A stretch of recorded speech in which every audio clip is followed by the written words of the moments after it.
আমাদের যে সেশনটি আছে আপনারা জানেন যে ইতিমধ্যে আইটিপি এক্সামের প্রস্তুতিমূলক যে কোর্স এটা আমরা আজকে ওপেনিং ডে এর মাধ্যমে শুরু করতে যাচ্ছি। আহ, আমাদের অ্যাপ্লিকেশনের লাস্ট ডেট হচ্ছে 29 তারিখ। খুব স্বল্প সময় সেখানে আছে, হয়তোবা আমরা অনেকে অ্যাপ্লিকেশন করে ফেলেছি। যদি আমরা অ্যাপ্লাই না করে থাকি, অবশ্যই আমরা চেষ্টা করব 2-1 দিনের মধ্যে অ্যাপ্লিকেশন শেষ করার জন্য। আমরা প্রথমত কিছু আজকের কোর্স সম্পর্কে আমাদের যে ইনস্ট্রাকশন গুলো আছে কিছু আমি একটু শুরুতে বলে নেই।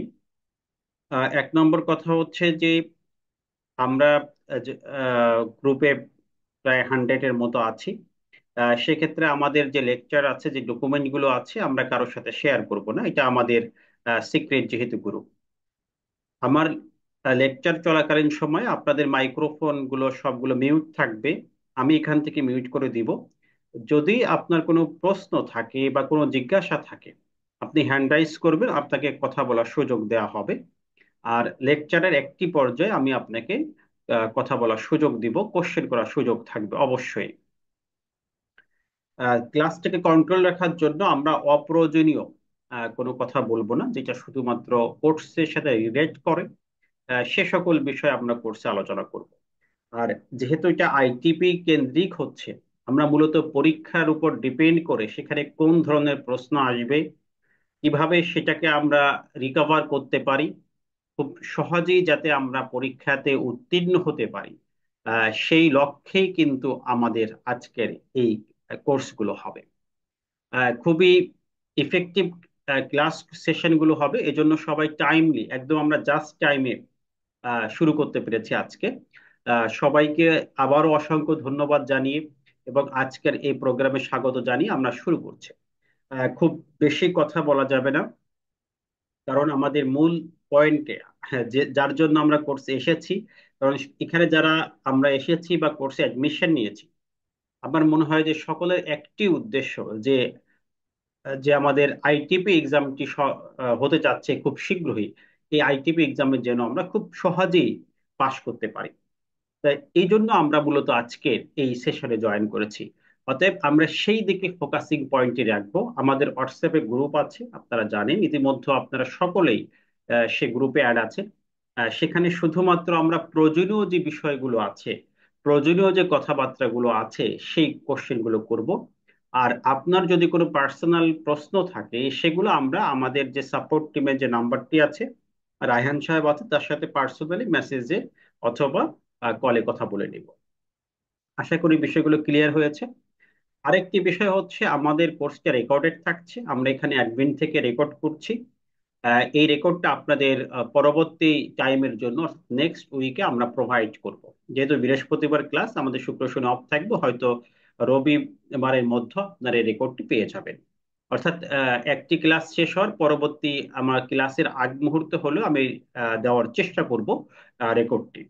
আশা করি যে আমরা এই বিষয়গুলো, আমাদের সিস্টেমগুলোকে ফলো করব এবং খুব সুন্দরভাবে আমরা একটা প্রফেশনাল যে গ্রুপটি আছে, খুব সুন্দরভাবে আমরা এটাকে সম্পূর্ণ করে সবাই ইনকাম ট্যাক্সের কেরিয়ারের দিকে অগ্রসর হব, সে আশাবাদ রেখে আমি আজকের এই সেশনটি শুরু করছি।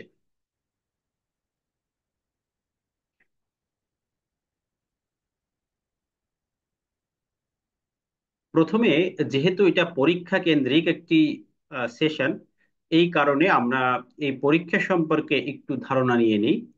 যদিও আপনাদের হোয়াটসঅ্যাপ গ্রুপে আমরা প্রতিটা শীট, যেগুলো প্রাথমিক যে বিষয়গুলো আছে সেগুলো দিয়েছি, তারপরও আমি একটু কথা বলে নিই যে আমাদের প্রশ্ন কোন ধরনের হতে পারে। আমি প্রথমেই 2017 সালে যে প্রশ্নটা আছে, এটা আপনারা হয়তো বা দেখেছেন, সেই প্রশ্ন দিয়ে কথা বলতে পারি যে সেখানে কোন ধরনের প্রশ্ন এসেছিল। একদম খুবই টু দা পয়েন্টে আমরা কথা বলবো আজকে, যেগুলো আমাদের নিট, সেই কথাগুলোই আমরা বলবো।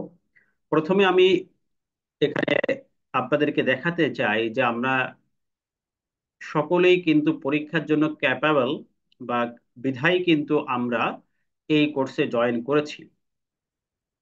আর আমরা জানি যে বর্তমান সময়ে সব থেকে ডিমান্ডেবল প্রফেশনের মধ্যে একটি হচ্ছে এই ইনকাম ট্যাক্স লয়ার বা ট্যাক্স লয়ার, এই প্রফেশনটা। এখানে যেহেতু আমরা আসতে চাচ্ছি, সকলকে সেই বিষয়টি খেয়াল রাখতে হবে, আপনি একটি ভালো প্রফেশন আসতেছেন। এবং আমি বিশ্বাস করি এখানে যারা জয়েন করেছেন, ইনশাল্লাহ সকলেই এই প্রফেশনে আসবেন এবং আসার সক্ষমতা রাখেন বলে বিশ্বাস করি।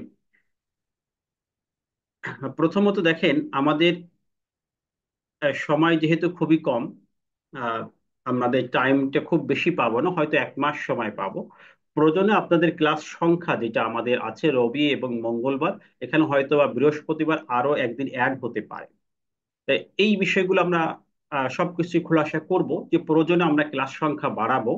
কারণ আমার টার্গেট হচ্ছে এখানে যারা অলরেডি অ্যাডমিট হয়েছেন তাদেরকে কিভাবে সাপোর্ট দিয়ে আমরা পরীক্ষায় নিয়ে যেতে পারি এবং সর্বোচ্চ ভালো একটি ফলাফল এনে দিতে পারি। এটা আমাদের জন্য সুনামের বিষয়, আপনার ব্যক্তিগত জীবনে এটা খুবই গুরুত্বপূর্ণ একটি বিষয় যে আপনার একটা সার্টিফিকেশন হয়ে যাচ্ছে। তাই আমরা কোর্সে চেষ্টা করব আহ, পরীক্ষা কেন্দ্রিক পড়ার পাশাপাশি আমাদের যাতে প্র্যাকটিক্যাল ইনকাম ট্যাক্স যে রিটার্নটা আছে, অন্তত এটা আমরা পূরণ করতে সক্ষম হই। কারণ হচ্ছে আমাদের কিন্তু প্র্যাকটিক্যাল জ্ঞানটাও প্রয়োজন হবে এই পরীক্ষা পাশের জন্য। এটা যদি আমরা ফর্ম দিয়ে শিখতে পারি, তাহলে একই সাথে দুটি কাজ আমার হয়ে যাচ্ছে। সো এই দিকে খেয়াল রাখবো। আমরা জানি যে পরীক্ষাটি আমাদের লিখিত পরীক্ষা, কোনো এমসিকিউ পরীক্ষা নেই, সরাসরি আমরা লিখিত পরীক্ষা অংশগ্রহণ করব। এবং প্রিভিয়াস ইয়ারে এখানে 40 মার্ক পাস মার্ক থাকলেও এবছর থেকে 50 করা হয়েছে। সো আমাদেরকে সেন্সিটিভ ওয়েতে অগ্রসর হতে হবে। তবে একটি কথা বলে রাখি, অনেকে নতুন আছেন, ভয়ের কিছু নাই। পরীক্ষাটা খুবই সহজ হবে এবং খুব সহজ প্রশ্নই হয়। বিগত বছর প্রশ্ন দেখলেই আপনি বুঝতে পারবেন যে কতটা অল্প সময়ের মধ্যে যদি সিস্টেমেটিক ওয়েতে সাজেশন ভিত্তিক প্রস্তুতি নেওয়া হয়, তাহলে ভালো প্রস্তুতি গ্রহণ করার সুযোগ এখানে থাকছে। আমাদের সিলেবাস সম্পর্কে আমরা জানি যে সিলেবাস, আমরা একটি ফ্রি ক্লাস ইউটিউবে আমার ভিডিও আছে, সেখানে দেখে নিতে পারেন। যে আয়কর আইন আছে, আর আয়কর আইনের সাথে সম্পৃক্ত হচ্ছে আমাদের অর্থ আইন, এটা আছে। আয়কর বিধিমালা 1984, উৎসেকর বিধিমালা, এডিআর বিধিমালা, দানকর আইন এবং আয়কর আইনের বাস্তব প্রয়োগ। যদি কেউ শুনতে না পারেন, সেক্ষেত্রে আপনার ডিভাইসে মনে হয় সমস্যা আছে। আমরা ইনশাল্লাহ সকলেই এখানে শুনতে পাচ্ছি, বা আমাদের এখান থেকে সবকিছু ওকে আছে।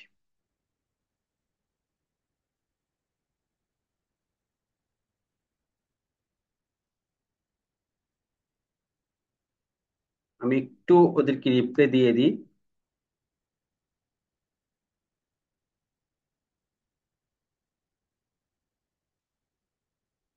ওকে, তাহলে আমরা বুঝতে পারছি যে আমাদের সাউন্ড ক্লিয়ার আছে ইনশাল্লাহ। তাহলে আমাদের এই যে সিলেবাস, একটি হচ্ছে আয়কর আইন, আর এর বাহিরে হচ্ছে অ্যাকাউন্টিং, বাংলা এবং ইংরেজি। প্রথমে বলে রাখি আমরা কিভাবে প্রস্তুতিটা শুরু করব। 1 নম্বর হচ্ছে আমরা ইনকাম ট্যাক্স আইনকে সব থেকে বেশি গুরুত্ব দিব। কারণ হচ্ছে এখান থেকে 50 থেকে 70% মার্ক থাকবে, মিনিমাম 50 থাকবেই। এই 50 মার্ক যদি আপনি প্রপারলি অ্যান্সার করতে পারেন, আপনি পাস করে যাবেন। কারণ বাংলা ইংলিশটি কমন, এটা 2 দিনে আপনি শিখতে পারবেন না। হয়তো এখানে আপনার ফ্রি হ্যান্ড রাইটিং এর একটি বিষয় আছে, এখানে অ্যাপ্লিকেশন অথবা এসে অথবা ট্রান্সলেশন, ট্রান্সফরমেশন, এই 3-4টে টপিকের ভিতর থেকে প্রশ্ন আসে। কিন্তু এইগুলো এখন এই অল্প সময়ে নিজের থেকে বুঝে পড়ে পড়ে লেখা করে এটা পড়া সম্ভব না। এটা অনেকেরই আছে, বাট অনেকে এইগুলো বিষয়গুলো জানি ভুলে যেতে পারি। সেক্ষেত্রে আমি কিছু সাজেশন দেবো, সেগুলো একটু আমরা দেখলে হয়ে যাবে। আর অ্যাকাউন্টিং এ আমাদের যে পার্ট থেকে প্রশ্ন আসে, 2টি পার্ট থেকে প্রশ্ন আসে, এটা আমরা ভালো করে স্টাডি করব। যারা অ্যাকাউন্টিং ব্যাকগ্রাউন্ডে আছে তাদের জন্য অ্যাকাউন্টিংটা ফোকাস করতে পারেন, সেখান থেকে আপনি এক্সট্রা বেনিফিট পেতে পারেন। আর যারা অ্যাকাউন্টিং ছিলেন না, যাদের হিসাব বিজ্ঞান সাবজেক্ট ছিল না, হয়তো এলএলবি করেছেন, তাদের জন্য এখানটায় ফোকাস করার দরকার নেই। আপনি ট্যাক্স আইনটাকে ফোকাস করেন, আপনার পাশের জন্য এটি আনা। এবং এখানে যে প্রশ্নগুলো আসে, আমি একদমই এমন ভাবে আপনাদেরকে প্রিপেয়ার করব আপনি যে ধরনের প্রশ্ন আসুক একটি টপিক থেকে, আমাদের প্রশ্নের নেচার দেখবেন, এটা শর্ট কোশ্চেন হয়, ব্রড কোশ্চেন হয়, একটি কেস স্টাডি মানে ম্যাথ টাইপের কোশ্চেন হয়। এই যে কোনো প্রশ্ন আসুক যে কোনো জায়গা থেকে, যেন 100% আনসার করতে পারেন, সেই টপিক বেজে কিন্তু আমরা আলোচনা করব। তো এখানে আমাদের একটি থাকবে। আর আমরা জানি যে প্রশ্নের প্যাটার্নটা হবে এরকম, যে ডেফিনেশন লেখা, সংজ্ঞা লেখা, শর্ট কোশ্চেন এক এক মার্কের প্রশ্ন, পূর্ণরূপ লেখা, পার্থক্য, এইগুলো প্রশ্ন আসবে। এবার ব্রড প্রশ্ন, এরপর হচ্ছে বাস্তব প্র্যাকটিস, তার মানে হচ্ছে ক্যালকুলেশন। একটা ফ্যাক্ট দেয়া থাকবে, এটাকে সলিউশন করে। তা আমি যতটুকু ধারণা পেয়েছি ইতিমধ্যে, সেই আলোকে মডেল প্রশ্ন কেমন হতে পারে তার একটা ধারণা আপনাদেরকে দেওয়ার চেষ্টা করেছি। 4-5টা প্রশ্ন আমি তৈরি করে আপনাদেরকে দিয়েছি, যে এই ধরনের মডেল প্রশ্ন হওয়ার সম্ভাবনা আছে। আমি জাস্ট একটু দেখাই, দেখানোর পরে আমরা ক্লাসের মূল পয়েন্টে চলে যাব। আহ, এটা একটু খেয়াল করে, যে এরকম হতে পারে যে ক বিভাগ হচ্ছে বাংলা, এখানে হয়তো বা 10 মার্ক আপনার থাকতে পারে। সেখানে অনুবাদ আসতে পারে, অথবা আপনার ফ্রি হ্যান্ড রাইটিং আসতে পারে, অর্থাৎ কোনো এসে লিখতে আসতে পারে, এরকম বিষয়গুলো আসতে পারে ইংরেজি থেকে আর কি। তাহলে ইংলিশে হচ্ছে আমাদের 10 মার্ক থাকবে, হয়তো ইংলিশে একটা এসে লিখতে আসতে পারে, অথবা আপনার এ ধরনের কোনো ট্রান্সলেশন আসতে পারে। আর হলো চেঞ্জিং সেন্টেন্স এসেছে, কয়েক বছর দেখেছি, এটা আসতে পারে। এই 3 ক্যাটাগরির কোশ্চেন আসতে পারে। তা সেগুলো আমরা বাসায় বসে একটু প্রস্তুতি নিব, হয়তো বা 9-10-এর বইতে এগুলো পড়েছি আমরা। আহ সেই বিষয়গুলো একটু দেখলেই হয়ে যাবে।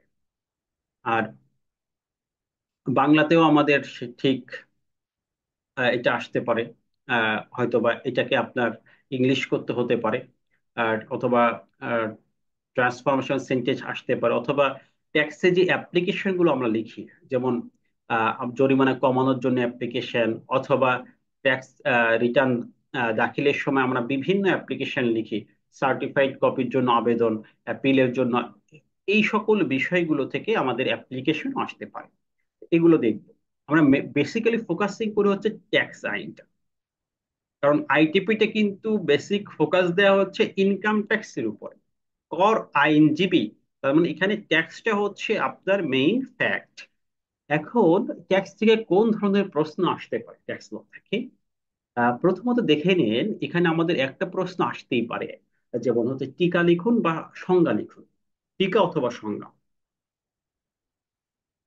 এটা হয়তো প্রতিটি পয়েন্টে দুই থাকবে। যেমন একটা সংজ্ঞা আছে স্যালারি, বেতন বলতে কি বোঝায়। আমাদের এটা কিন্তু সেকশন 2-এর 35-এ দেওয়া আছে, সাবসেকশন। এই যতগুলো আমাদের ডেফিনেশন আছে, সংজ্ঞা আছে, আহ, এই সকল সংজ্ঞা কিন্তু আমাদের সেকশন 2-তে দেওয়া আছে। এখানে 93টা সংজ্ঞা দেওয়া আছে। এখন এই 93টা সংজ্ঞা আমরা পড়বো না, সেখান থেকে যেগুলো ইম্পর্টেন্ট সেগুলো মার্ক করে দিব, এখানে নোট করে দেব, সেগুলো আমরা স্টাডি করবো।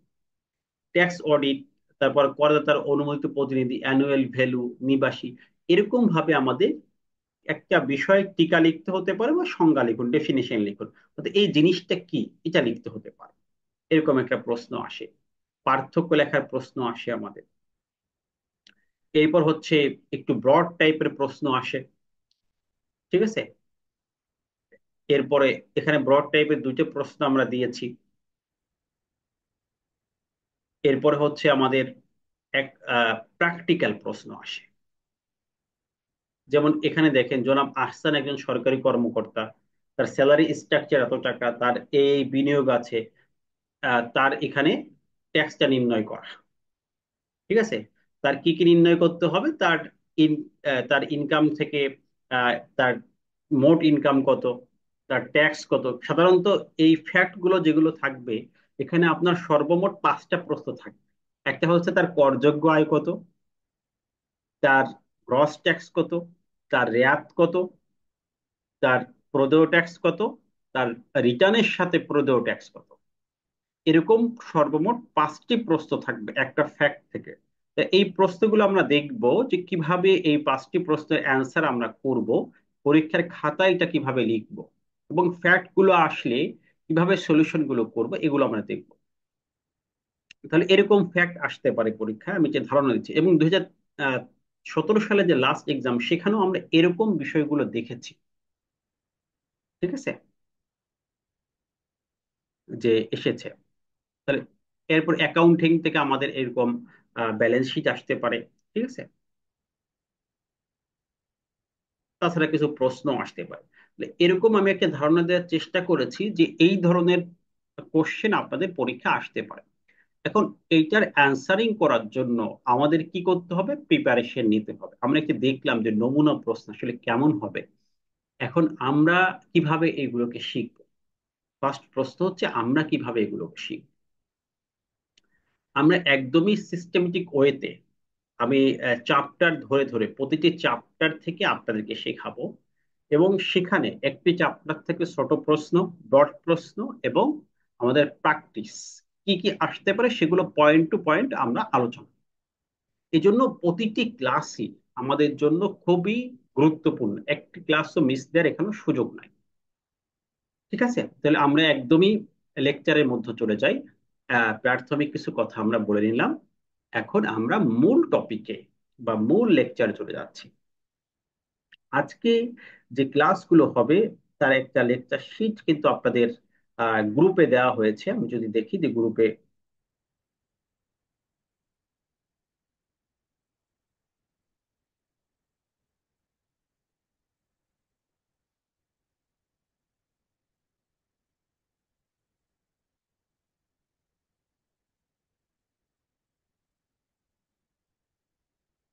ভয়েসটা এখানে যথেষ্ট, আমি হাইয়েস্ট লাউড দিয়েছি, এর থেকে বেশি দিলে আরো প্রবলেম হয়ে যাবে। ঠিক আছে,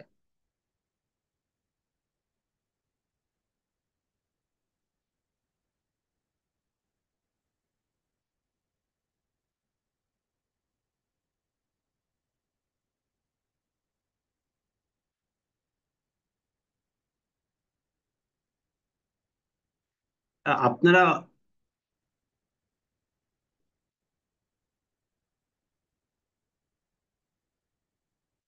আপনারা চ্যাট বক্সে প্রয়োজন ছাড়া অপ্রয়োজনীয় কিছু লিখবেন না। যদি কারো প্রশ্ন থাকে আপনি প্রশ্নগুলো লিখবেন, তাহলে আমি আনসার করতে পারবো, কারণ আমি এই চ্যাট বক্স গুলো চেক করি। কারো কোনো প্রশ্ন থাকলে আমি তখন এটাকে আনসার দিয়ে দিই। এজন্য আমরা প্রশ্নগুলো দেখছি। সো আপনি প্রশ্ন, যদি আপনার লেকচার সম্পর্কে প্রশ্ন থাকে অবশ্যই আপনি এটা করবেন। প্রথম হচ্ছে যে আমাদের কিছু প্রশ্ন আসে যেখানে একদমই ট্যাক্সের প্রাথমিক বিষয়গুলো। তো এই প্রাথমিক বিষয়গুলো আমরা ফার্স্ট চ্যাপ্টারে বা ফার্স্ট লেকচারে এই প্রাথমিক বিষয়গুলো আমরা পড়ে ফেলবো।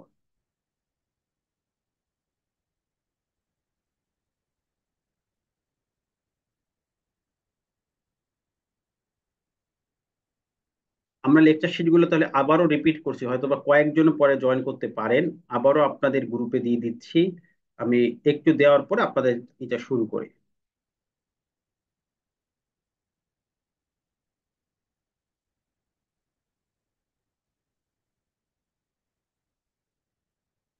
দেখ, আমরা শুরু করি, এর মাঝে আপনাদেরকে দিয়ে দিব, সমস্যা নেই ইনশাল্লাহ। তাহলে প্রথমে আমাদের ইনকাম ট্যাক্সের কিছু বেসিক,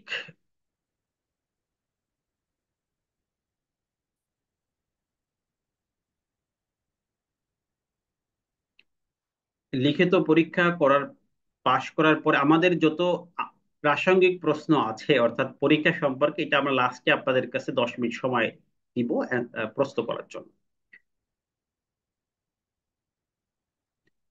আমি এখনো আলোচনা শুরু করি নাই। আপনারা যদি এভাবে প্রশ্ন করতে থাকেন তাহলে আমরা মূল বিষয়ে যেতে পারবো না। আমি প্রতিটি কথা আপনাদের যা প্রয়োজন পরীক্ষার জন্য সবকিছু বলে দিব, কিভাবে লিখবেন, কি লিখতে হবে, আমি তো এখনো শুরুই করি নাই। একটু ধৈর্য ধারণ করতে হবে, তাহলে আমরা বেটার রেজাল্ট পাবো ইনশাল্লাহ। আমাদের প্রথমত কিছু বেসিক বিষয় থেকে প্রশ্ন আসে, এটা খুবই গুরুত্বপূর্ণ। এখান থেকে 1 মার্কের এবং 2 মার্কের প্রশ্ন আসতে পারে। এখন যা পড়াচ্ছি, আজকের লেকচার আমরা যা আলোচনা করব, এর থেকে 10 মার্কের প্রশ্ন আপনি পরীক্ষায় পেয়ে যাবেন। সো সামনের দিকে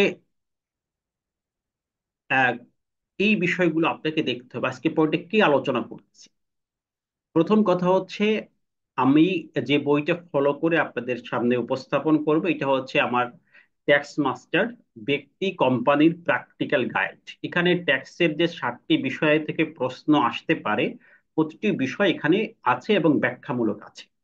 তবে সেখান থেকেও আমি মার্ক করে যেগুলো প্রয়োজন সেগুলো আপনাদেরকে শিখ দিব।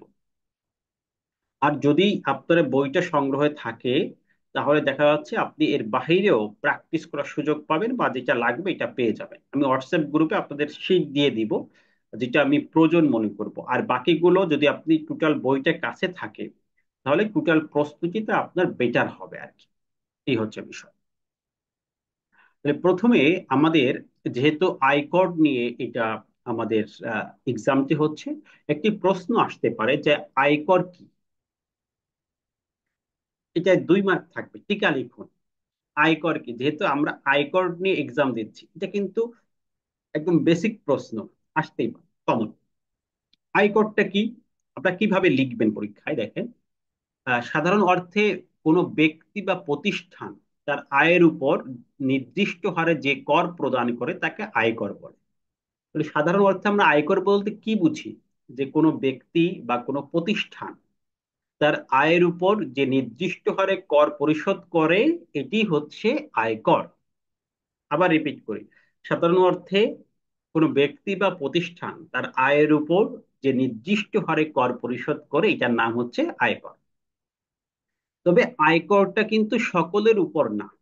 একটা ব্যক্তি যদি নির্দিষ্ট পরিমাণ ইনকাম করে, সেই ইনকাম হলেই তাকে আয়কর দিতে হয়। অর্থাৎ এটা বলা হচ্ছে করমুক্ত সীমা।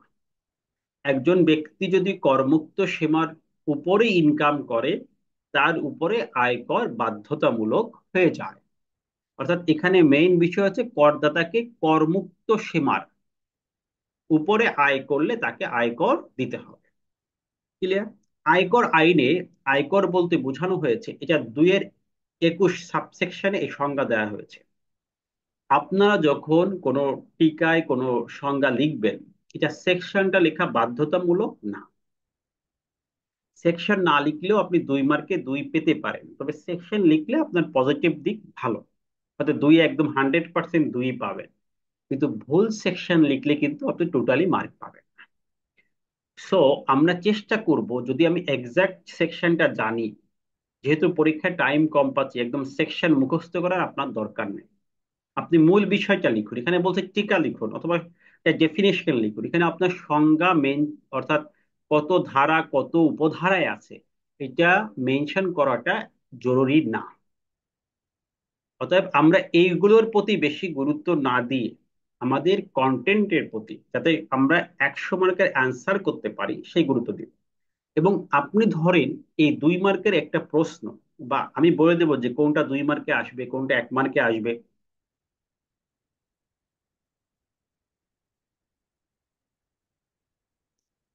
এই প্রশ্নগুলো আমি নিয়ে আসবো, যে কোনটা 2 মার্কে আসবে, কোনটা 10 মার্কে প্রশ্ন আসবে। সেই প্রশ্নগুলো কিন্তু আমরা এখানে উপস্থাপন করবো, অতএব আপনাকে সেইভাবে পড়তে হবে। ধরেন আপনি 2 মার্কের একটি প্রশ্নের উত্তর আপনার 2 পৃষ্ঠা লেখার দরকার নেই। আপনাকে হয়তো হাফ পৃষ্ঠা, সর্বোচ্চ 1 পৃষ্ঠা লিখতে হতে পারে যদি বড় হয়। আপনি হাফ পৃষ্ঠা লিখতে পারলেও বা আরো ছোট লিখতে পারলেও, মোটামুটি মূল থিমটা আসলে আপনি 2 মার্কে 2 পেতে পারেন। এখানে মার্কগুলো খুব অ্যাকুরেটলি দেওয়া হয়। এজন্য খুব আপনার টেনসড হওয়ার কারণ নাই যে আমাকে অনেক কিছু লিখতে হবে, বড় লিখতে হবে। হ্যাঁ, তবে একটি কথা আপনাদেরকে স্মরণ করিয়ে দিতে চাই, যেহেতু এটা লিখিত পরীক্ষা, লিখিত পরীক্ষা হওয়ার কারণে আমরা কি করব, সবাই বাসায় একটু এখন থেকে লেখার প্র্যাকটিস করব। অনেকে হয়তো বা 10 বছরে লিখেনি নাই, বিগত 5 বছরে লিখেন নাই, করে পরীক্ষা দেন নাই, তাদের জন্য এটা খুবই ইম্পর্টেন্ট একটা বিষয়। তাহলে আজকে আমরা প্রথমে যে বিষয়টা খেয়াল করলাম, যে আয়করটা কি। তাহলে এটা আমরা আয়কর বললাম। আর আয়কর আইনে আয়কর বলতে বোঝায় আয়কর আইন 2023-এর অধীন আরোপযোগ্য বা পরিশোধযোগ্য যে কোনো প্রকার কর বা সারচার্জ, এটা হচ্ছে আয়কর। অর্থাৎ এই আয়কর আইন আমরা জানি 2023 সালে আয়কর আইনটা হয়েছে।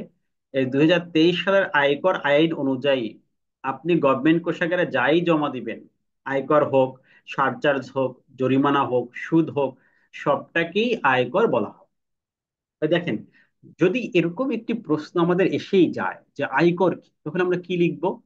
আবারও রিপিট করি, যে একজন ব্যক্তি বা একটা প্রতিষ্ঠানের আয়ের উপর নির্দিষ্ট হারে যে কর প্রদান করতে হয়, এটি হচ্ছে আয়কর।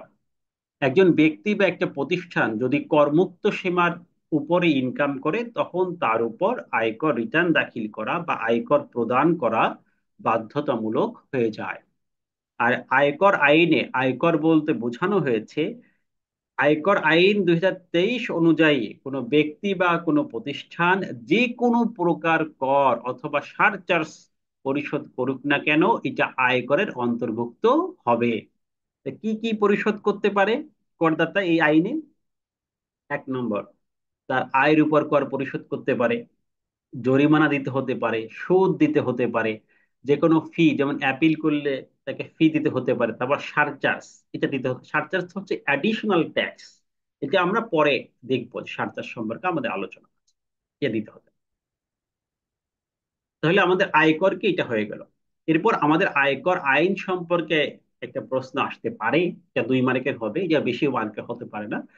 যে আয়কর আইনের উৎস সম্পর্কে লিখো, বা বাংলাদেশের আয়কর আইনের ইতিহাস।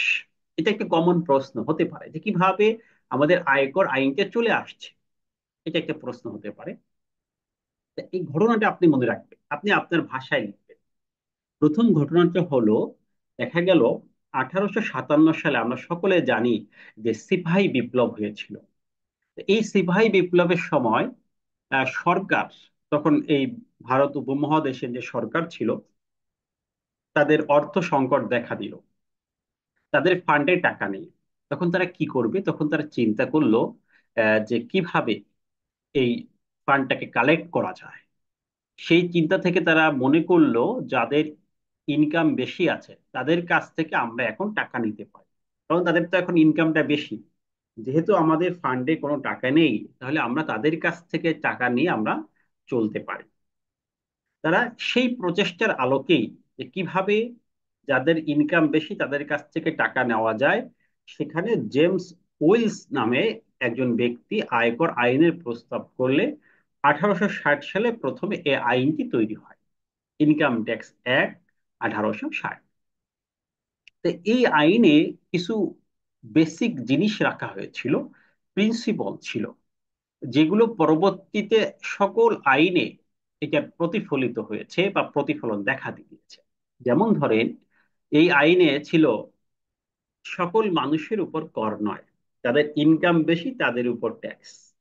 যেমন তখন ছিল 1 থেকে 200 টাকা পর্যন্ত ট্যাক্সের হার হচ্ছে 0, কোনো ব্যক্তি ট্যাক্স নাই। 200 টাকার উপরে গেলে ট্যাক্স। যেমন ধরেন, এখন যদি আমাদের দেখি যে 3.5 লাখ টাকা পর্যন্ত কোনো ট্যাক্স নেই, এর উপরে গেলে ট্যাক্স, এরকম একটি বিধান সেখানেও ছিল। তারপর ট্যাক্সের স্ল্যাব রেট ছিল, প্রথমে 0%, তারপর 2%, তারপরে 5%, এরকম প্রোগ্রেসিভ ছিল। এখন আমাদের ট্যাক্সটা কিন্তু প্রোগ্রেসিভ, ইনকাম বাড়ার সাথে ট্যাক্সের রেটটাও বেড়ে যায়। যেমন প্রথমে 5%, পরে 10%, পরে 15%, পরে 20%, পরে 25%, এরকম ভাবে বাড়তে থাকে। তাহলে এই প্রোগ্রেসিভ ট্যাক্সের যে সোর্স, এটাও আমাদের 1860 সাল। এই আইনটা 3 বছর ছিল, এরপর বাতিল হয়ে যায়। এরপর 1867 সালে আরেকটা আইন তৈরি করা হয়। এর পরবর্তীতে আমাদের মোস্ট ইম্পর্টেন্ট যে আইনটা ছিল, এটা ছিল হচ্ছে 1922 সালে, যেখানে আমাদের এনবিআর এর একদম পূর্ণাঙ্গ কাঠামো তৈরি হয়। সার্কেল, জোন, উপকর কমিশনার, কমিশনার, এই যে সিস্টেম, এটা তৈরি হয়। এরপরে স্বাধীনতার পরে আমাদের 1984 সালে এরশাদের আমলে আমাদের ইনকাম ট্যাক্স অর্ডিন্যান্স 1984 এটা জারি করা হয়। যেহেতু তিনি ছিলেন প্রেসিডেন্ট, তার অর্ডারের মাধ্যমে জারি করা হয়েছিল, এজন্য এটার নাম হচ্ছে ইনকাম ট্যাক্স অর্ডিন্যান্স 1984। এবং সর্বশেষ এই প্রায় 40 বছরের পরে আমরা 2023 সালে ইনকাম ট্যাক্স অ্যাক্ট 2023 নামে একটি আইন পেয়েছি। এই হচ্ছে একটি সারমর্ম। যদি আপনার টিকা হিসেবে আসে যে আমাদের আইনের উৎস সম্পর্কে লিখুন, অথবা বাংলাদেশে আয়কর আইনের ইতিহাস সম্পর্কে কি জানুন, বিস্তারিত লিখুন, দেখুন আপনি এভাবে একদম সংক্ষিপ্ত ভাবে আপনার শুরুটা করতে হবে 1860 সালের আইন দিয়ে, আর শেষটা করতে হবে যে 2023 সালের আয়কর আইন দিয়ে। মাঝে দুইটি আইন মনে রাখবেন, 1922 সালের ইনকাম ট্যাক্স অ্যাক্ট আর 1984 সালের আয়কর অধ্যাদেশ। এই 4টি আইন সম্পর্কে আপনি 4 4 করে লাইন লিখলে এই 16 লাইনের মাধ্যমে আপনার অ্যান্সারটি হয়ে যাবে। এর থেকে বেশি বিস্তারিত এখানে যেভাবে আছে এটা লেখার দরকার নেই। অর্থাৎ এটা আসলে টিকা আকারে আসে। তাহলে আমরা আইন সম্পর্কে মোটামুটি জানলাম। এখন আমাদের ইনকাম ট্যাক্স আইনের সাথে যে প্রশ্নগুলো সম্পৃক্ত এটা খুবই গুরুত্বপূর্ণ। যেমন আমাদের আয়কর আইন যেটা ছিল আগে 1984 সালের, এটাকে 22 জুন রহিত করে 2023 সালের আইনটা কার্যকর করা হয়। তো এই আইনে 345টা সেকশন আছে। এটা আমাদের পরীক্ষা আসতে পারে যে আয়কর আইনে কয়টি সেকশন আছে, ধারা আছে। আমরা উত্তর কি লিখব? 345টি ধারা। আবারও বলছি, আয়কর আইনের ধারার সংখ্যা কতটি? 345টি। ঠিক আছে, মনে থাকবে তো ইনশাল্লাহ? এরপরে এই আইনে 8টি তফসিল আছে। ধারা তো আমরা বুঝি, ধারা মানে একদম সাবস্টেন্টিভ ছোট একটি কথা, আর তফসিল মানে একটি বিষয়ের বিস্তারিত ব্যাখ্যা। এরকম 8টি তফসিল সংযুক্ত আছে। আইনের সেকশন আছে 345, তফসিল আছে 8টি। এটা প্রশ্ন আসতেই পারে যে এই আইনে কয়টি তফসিল আছে। একদম 1 মার্কের, 1 মার্কে আমরা 10টি প্রশ্ন পাবো, হয়তো এখান থেকে আসতে পারে। আর এটাকে 25টি অধ্যায়ে ভাগ করা হয়েছে। আমাদের এখান থেকে প্রশ্ন আসলে এই দুইটা আসবে, ধারা কতটি অথবা তফসিল কয়টি, এটা আমরা পেয়ে গেলাম। তাহলে আয়কর আইন পড়তে হবে, আয়কর বিধিমালা পড়তে হবে, অর্থ আইন 2024 পড়তে হবে। ঠিক আছে, দেখেন আমাদের এই যে যে ইনকাম ট্যাক্স আইন, এটা হচ্ছে আমাদের মূল। আর এই আইনের পাশাপাশি আমাদের আইনকে বুঝতে গেলে অনেক সময় ব্যাখ্যার প্রয়োজন হয়। সেই ব্যাখ্যা হচ্ছে আমাদের বিধিমালা। এবং অর্থ আইন হচ্ছে বাজেটের সাথে সম্পৃক্ত একটি আইন। এটা প্রতি বছর চেঞ্জ হয়। যেমন 2023 সালে একটি অর্থ আইন আছে, 2024 সালে একটি অর্থ আইন আছে। এই আইনের মাধ্যমে সাধারণত আমরা জানতে পারি নতুন বছরের কর হার কত হবে, করমুক্ত সীমা কত থাকবে, বিনিয়োগ কত পর্যন্ত করতে পারবেন, সারচার্জের হার কি হবে, কর অব্যাহতি কোনো ব্যক্তি পাবেন কিনা। এই সকল বিষয় যেগুলো ডিরেক্টলি ট্যাক্সের সাথে রিলেট করে, এই সকল বিষয় থাকতে পারে। তো এখানে একটা প্রশ্ন আসতে পারে যে অর্থ আইনের মাধ্যমে কোন কোন বিষয়গুলো পরিবর্তন হতে পারে। তখন আমরা লিখব যে বাজেটের কারণে অর্থ আইন তৈরি করা হয়, সেখানে প্রতি বছর আমাদের আপডেট কর হার, করমুক্ত সীমা, বিনিয়োগের খাত, এই বিষয়গুলো পরিবর্তন করা হয়। এখান থেকে আমরা দেখেন এই টপিক থেকে আমরা বইয়ের 6 নম্বর পৃষ্ঠা থেকে এই কয়েকটি জিনিস আমরা জানলাম। এরপর আরেকটি প্রশ্ন আপনার আসতে পারে যে এই যে যে আয়কর আইন, যার উদ্দেশ্য লিখো। যদি এরকম প্রশ্ন আসে যে ইনকাম ট্যাক্স আইন কি উদ্দেশ্যে তৈরি করা হয়েছে, এটার একটা উদ্দেশ্য কি, তখন এখানে কিন্তু আপনি নিজের ভাষায় অনেক কিছু লিখতে পারবেন। আর এটা আসলে টিকাতেই আসবে, ব্রড কোশ্চেন এটা হবে না। যে আয়কর আইনের উদ্দেশ্য সম্পর্কে যা জানুন লিখুন। আয়কর আইনের ইতিহাস, উদ্দেশ্য, এগুলো হচ্ছে একদম বেসিক লেভেলের প্রশ্ন এবং এগুলো টিকা আকারে আসবে 2 মার্কের। তো আপনি কি কি লিখতে পারেন, আমি জাস্ট পয়েন্ট গুলো মনে রাখবেন। যেমন রাজস্ব আদায় হয় এটার মাধ্যমে, কারণ রাজস্ব হচ্ছে একটি রাষ্ট্র চালানোর জন্য মেইন যে অক্সিজেন, এটা হচ্ছে রাজস্ব। রাজস্ব না থাকলে রাষ্ট্র চালানো যায় না, রাষ্ট্র বেঁচে থাকে না। তো এটা একটা উদ্দেশ্য। আয়ের পূর্ণ বন্টন হয়, যে ব্যালেন্সিং সৃষ্টি হয়, যার ইনকাম বেশি ট্যাক্স বেশি, তার থেকে নিয়ে এই যাদের ইনকাম কম তাদের উপরে এটা একটা ব্যালেন্স তৈরি করা হয়। অর্থনৈতিক উন্নয়ন সম্ভব হয়, সঞ্চয় বৃদ্ধি করা সম্ভব হয়, পুঁজি বিনিয়োগ করা সম্ভব হয়। এরকম বিভিন্ন কারণেই আমাদের এই আয়কর আইনটি করা হয়েছে। এই প্রশ্নটা খুব গুরুত্বপূর্ণ না, না আসার সম্ভাবনাই বেশি, তবে যদি এসে যায় আপনারা জাস্ট এতটুকু মনে রাখেন এখান থেকে। আমি যেগুলো ইম্পর্টেন্ট সেগুলো আমি ইম্পর্টেন্ট দিয়ে পড়াবো। এরপরে একটি কমন প্রশ্ন, এটা খুবই গুরুত্বপূর্ণ, যে যেহেতু আমরা আয়কর নিয়ে কাজ করেছি, আয়কর রিটার্ন নিয়ে কাজ করব, এজন্য একটি প্রশ্ন আসতে পারে এরকম যে আয়কর রিটার্ন কি। এই প্রশ্ন এটা হচ্ছে গুরুত্বপূর্ণ, এটা একটু মার্ক করে নেবেন সঙ্গে। যেগুলো আমি গুরুত্বপূর্ণ বলবো এগুলো মার্ক করে নেবেন। আর বইটা যদি আপনি সামনে রেখে খাতা কলম নিয়ে বসতে পারেন, তাহলে সব থেকে বেটার হয়। আমি কোন কথাটি বললাম ওইটা সাথে সাথে একটু বইতে মার্ক করলেন, একটু পড়লেন। যেহেতু পরীক্ষা কেন্দ্রিক, এজন্য আমাকে সেভাবেই আমার ডেলিভারিটা দিতে হবে, আপনাদেরও সেভাবেই তো রিসিভ করতে হবে। শুধুমাত্র ক্লাস করা এবং ক্লাসের পরে প্রতিদিন যদি রেগুলারলি অন্যান্য সকল কাজের মধ্যে আমরা 1 ঘন্টা এটার জন্য সময় দিতে পারি, আমার মনে হয় যে আপনার পাশ করা নিশ্চিত, যদি আল্লাহ সহায় হয়। এতটুকু বললাম। এই জন্য আমরা সবাই চেষ্টা থাকবে, যারা আমাদের এই প্ল্যাটফর্মে কষ্ট করে আপনার অনেক জায়গায় সময়কে সেভ করে এখানে সময় দিচ্ছেন, এই সময়টা যদি ইফেক্টিভ টাইম হয়। তাহলে আয়কর রিটার্নটা কি এটা বলি। আয়কর রিটার্ন মূলত এনবিআর কর্তৃক নির্ধারিত একটি ফর্ম। আয়কর রিটার্নকে আবার বলি, এনবিআর কর্তৃক নির্ধারিত একটি ফর্ম, যে ফর্মে একজন করদাতা তার আয়, তার বিনিয়োগ, তার সম্পদ, তার দায়, তার ব্যয়, এই 5টি তথ্য উপস্থাপন করে। কয়টি তথ্য? 5টি। 1 নম্বর, তার আয়, বার্ষিক আয় কত, তার বিনিয়োগ কত, তার ব্যয় কত, তার সম্পদ কি আছে, তার দায় দেনা কি আছে। এই 5টি বিষয় উপস্থাপন যে ফর্মে করে, সেই ফর্মকে বলা হয় রিটার্ন। তবে এটা কিন্তু আপনি নিজের মতো করে লিখতে পারবেন না, যে সাদা কাগজে আমি লিখে দিলাম আমার আয়ের তথ্য, আমার ব্যয়ের তথ্য, তাহলে কিন্তু হবে না। এনবিআর এর নির্ধারিত ফর্মে আপনাকে লিখতে হবে। তো এই যে এনবিআর এর নির্ধারিত ফর্মে আমি যে লিখবো, এটার নাম হচ্ছে আয়কর রিটার্ন। তাহলে আমি যদি প্রশ্ন আসে আয়কর রিটার্ন কি, সেটিকে আসবে 2 মার্কের প্রশ্ন আসবে, অথবা 1 মার্কেও থাকতে পারে। তো আমরা কি লিখবো? আয়কর রিটার্ন হচ্ছে এনবিআর কর্তৃক নির্ধারিত একটি ফর্ম। আয়কর রিটার্নটা কি? এনবিআর কর্তৃক নির্ধারিত একটি ফর্ম।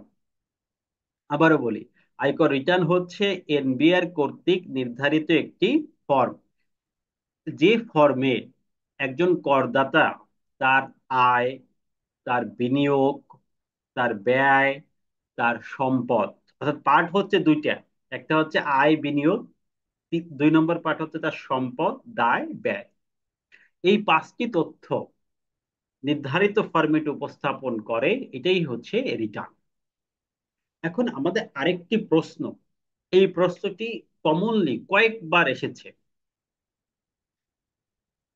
প্রিভিয়াস ইয়ারে। সো এটা ইম্পর্টেন্ট। নেক্সট প্রশ্ন, এই আয়কর রিটার্নটাও ইম্পর্টেন্ট, এটা মার্ক করে রাখেন। এটা 3 স্টার দেন। এটা আয়কর রিটার্ন, এটা আমি একটু এই মুড দিয়ে রাখি। এটা আপনি 3 স্টার দেন। আয়কর রিটার্ন কি? ওকে, এটা হয়ে গেল।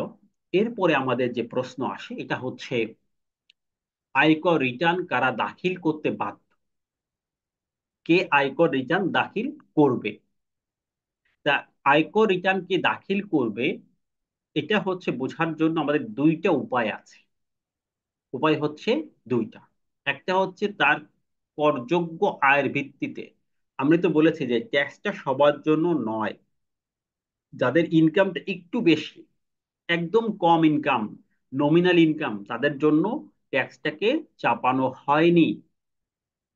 আরেকটা হচ্ছে তারা আবশ্যিকভাবে গভর্নমেন্টের কিছু সার্ভিস আছে, এখন বর্তমানে 51টা সার্ভিস আছে, এই সার্ভিসগুলো নিতে হলে ট্যাক্স রিটার্ন দিতে হয়। তাই এই 51টার নাম আপনাকে লিখতে হবে না, যে কতটা সার্ভিস দিতে গেলে আপনাকে ট্যাক্স রিটার্ন দিতে হয়, এটা লিখুন, এটা আসবে না পরীক্ষা। ঠিক আছে? তা পরীক্ষায় কোনটা আসবে? পরীক্ষায় আসবে করযোগ্য আয়ের ভিত্তিতে কারা রিটার্ন দাখিল করতে বাধ্য, এই প্রশ্নটা পরীক্ষা আসবে।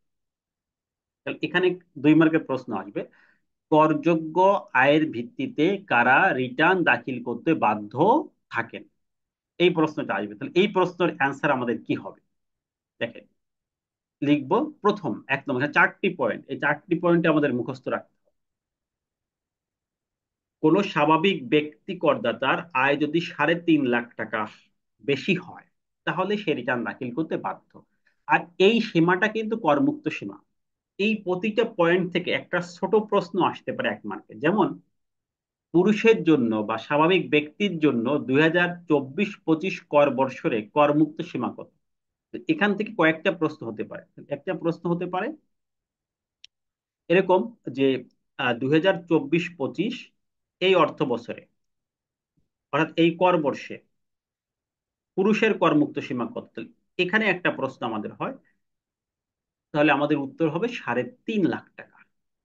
এটা আমরা মুখস্থ করে ফেলি।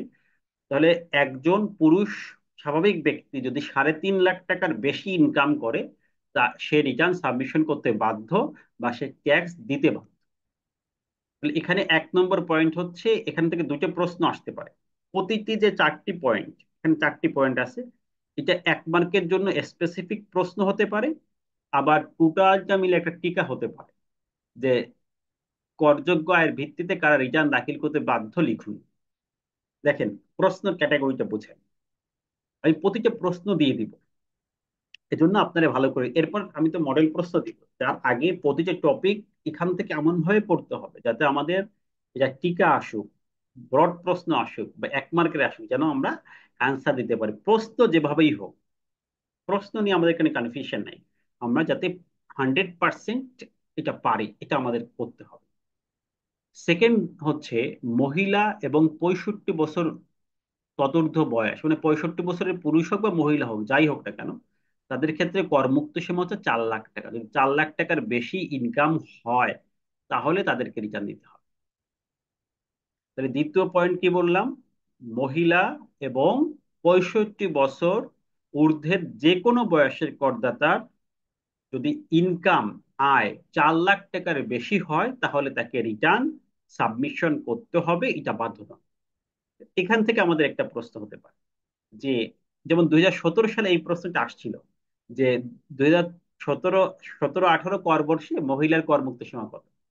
আমাদের এবার আসতে পারে যে 2024-25 কর বর্ষে একজন মহিলার করমুক্ত সীমা কত।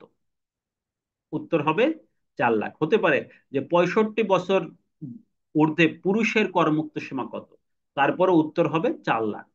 যদি আসে পুরুষ, তখন হবে 3.5 লাখ।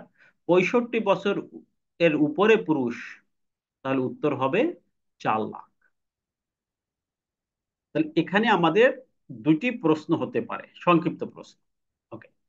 তৃতীয় লিঙ্গ এবং প্রতিবন্ধী, এদের জন্য করমুক্ত সীমা হচ্ছে 4,75,000। আবারও বলি, 4,75,000। একজন ডিজেবল পার্সন, তার করমুক্ত সীমা কত?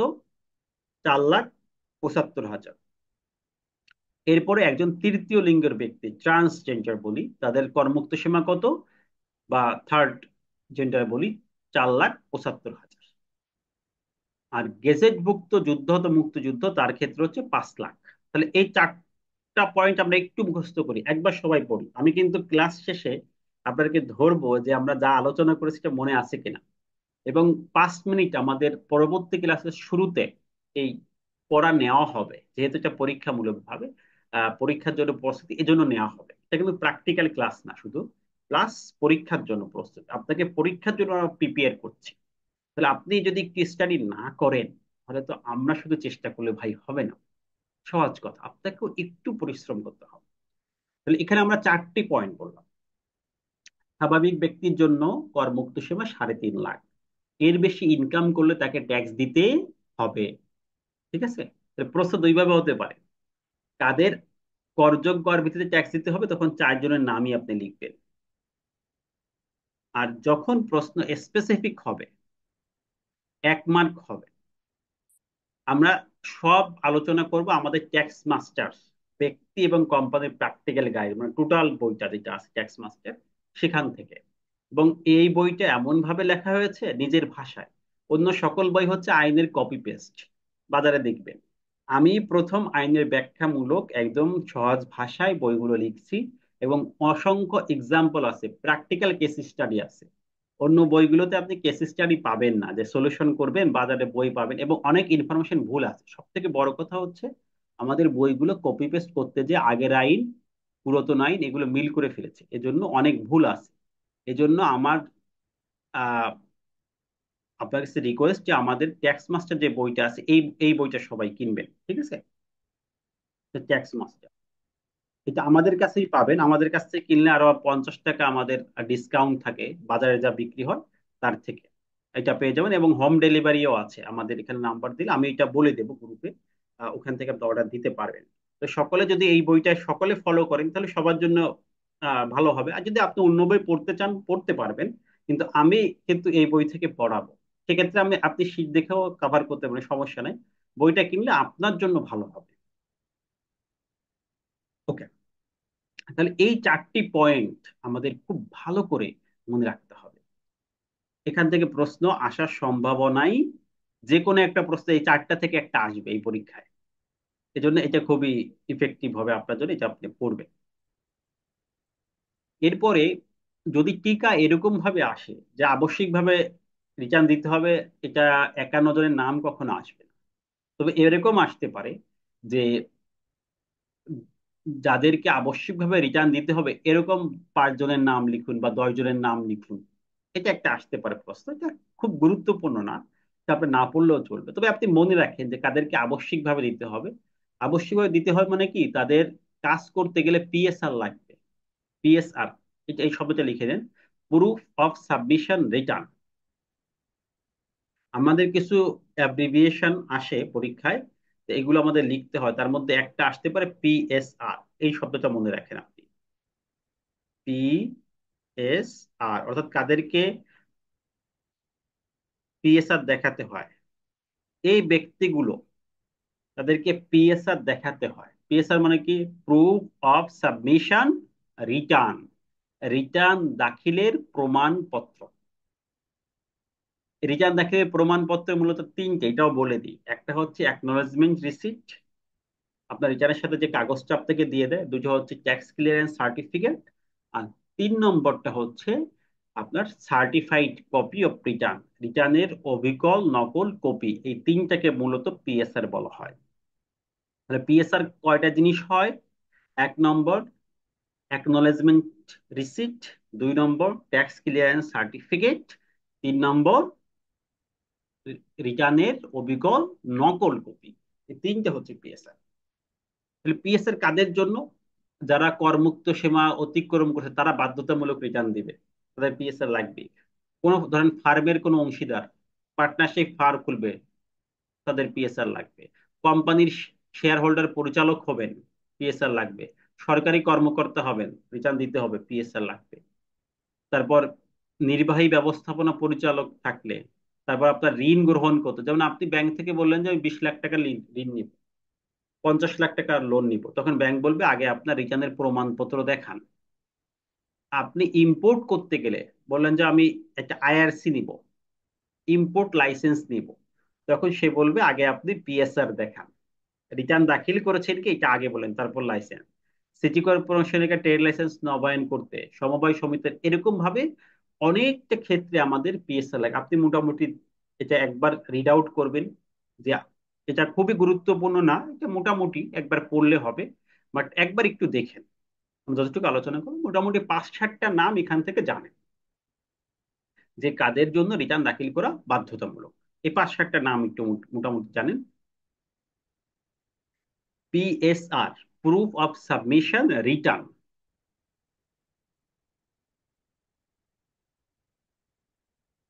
ওকে, 3টা জিনিস হচ্ছে, 1 নম্বর হচ্ছে রিটার্ন, রিটার্ন দিলে যে অ্যাকনোলেজমেন্ট স্লিপটা দেয় না, এটা হচ্ছে একটা অ্যাকনোলেজমেন্ট স্লিপ। 2 নম্বর হচ্ছে ইনকাম ট্যাক্স ক্লিয়ারেন্স সার্টিফিকেট, ওটা ওই ডিসিটি দেয়, এটা হচ্ছে 2 নম্বর।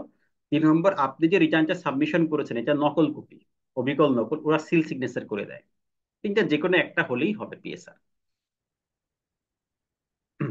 ওকে, এখন আসেন 1 মার্কের একটি প্রশ্ন, এটা লিখে রাখেন, এটা আসবে পরীক্ষায়, সম্ভাবনা আছে অনেক।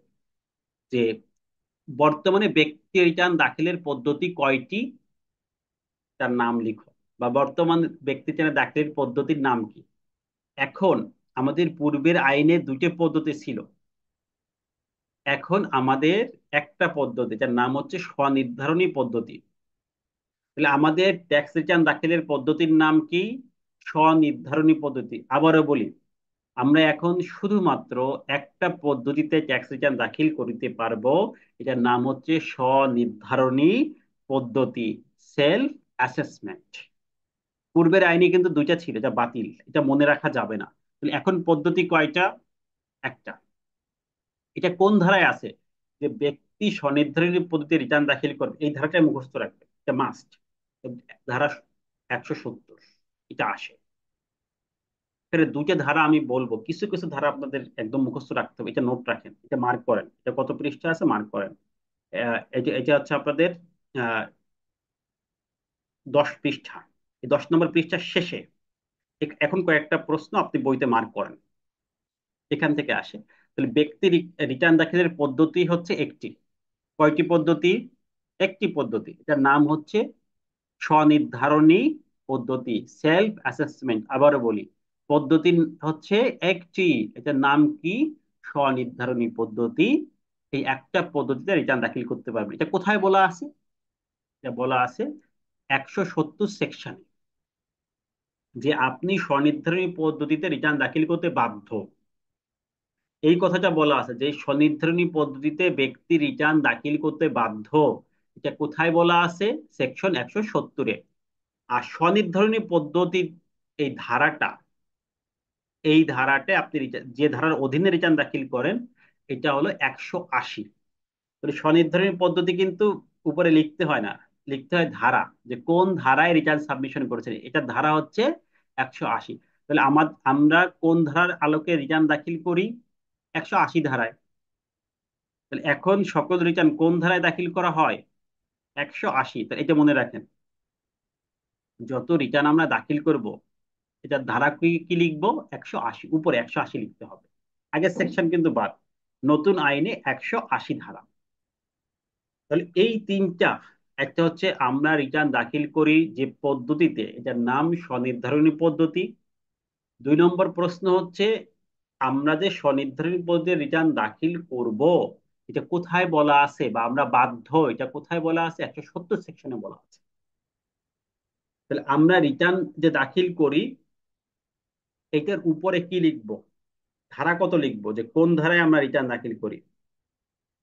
এখানে এটা আমরা লিখবো হচ্ছে 180 ধারা। 180 ধারায় আমরা রিটার্ন দাখিল। এখন আমাদের আরেকটা প্রশ্ন, এটিও কমন, এটা মার্ক করেন। এটা হচ্ছে কর দিবস কত তারিখ? ব্যক্তি কর দিবস।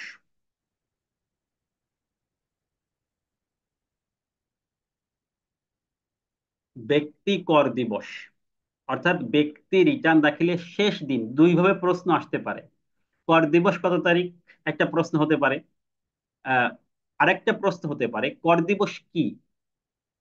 আরেকটা প্রশ্ন হতে পারে ব্যক্তি রিটার্ন দাখিলের শেষ তারিখ কয় তারিখ, শেষ তারিখ কি। এই একটা জিনিস থেকে তিনটা প্রশ্ন হতে পারে কর দিবস থেকে, ছোট প্রশ্ন। যদি আসে কর দিবস কি, তাহলে আমরা লিখব কর দিবস হচ্ছে ব্যক্তি রিটার্ন দাখিলের সর্বশেষ তারিখ। তাহলে ব্যক্তির রিটার্ন দাখিলের সর্বশেষ তারিখ, যে তারিখের মধ্যে ব্যক্তি রিটার্ন দাখিল করতে বাধ্য, তার নাম হচ্ছে কর দিবস। একটু বড় করে দিতে। তাহলে কর দিবস কি? ব্যক্তি রিটার্ন দাখিল করার সর্বশেষ তারিখ। তা ব্যক্তি রিটার্ন দাখিলের সর্বশেষ তারিখের নাম হচ্ছে কর দিবস। অর্থাৎ এই তারিখের মধ্যে যদি ব্যক্তি রিটার্ন দাখিল করে, তাহলে তাকে কোনো জরিমানা দিতে হবে না, কোনো অতিরিক্ত কোনো সুদও দিতে হবে না। তাহলে কর দিবসের মধ্যে রিটার্ন দাখিল করলে ব্যক্তিকে জরিমানা দেওয়াও লাগবে না, কোনো সুদও দেওয়া লাগবে না। তাহলে 2024-25 কর বর্ষের কর দিবস হচ্ছে 30 নভেম্বর 2024। এই আগামী যে 30 নভেম্বর আসতেছে, এখন তো কর বর্ষ আমাদের চলে 24-25, আর আয় বর্ষ হলো 23-24। তাই আয় বর্ষ শেষ হলো 30 জুন 2024। এরপরে 30 জুন 2024 থেকে আমরা 30 নভেম্বর পর্যন্ত, এই টাইমটা হচ্ছে ট্যাক্স রিটার্ন দাখিলের সময়। তো সর্বশেষ তারিখ হচ্ছে 30 নভেম্বর।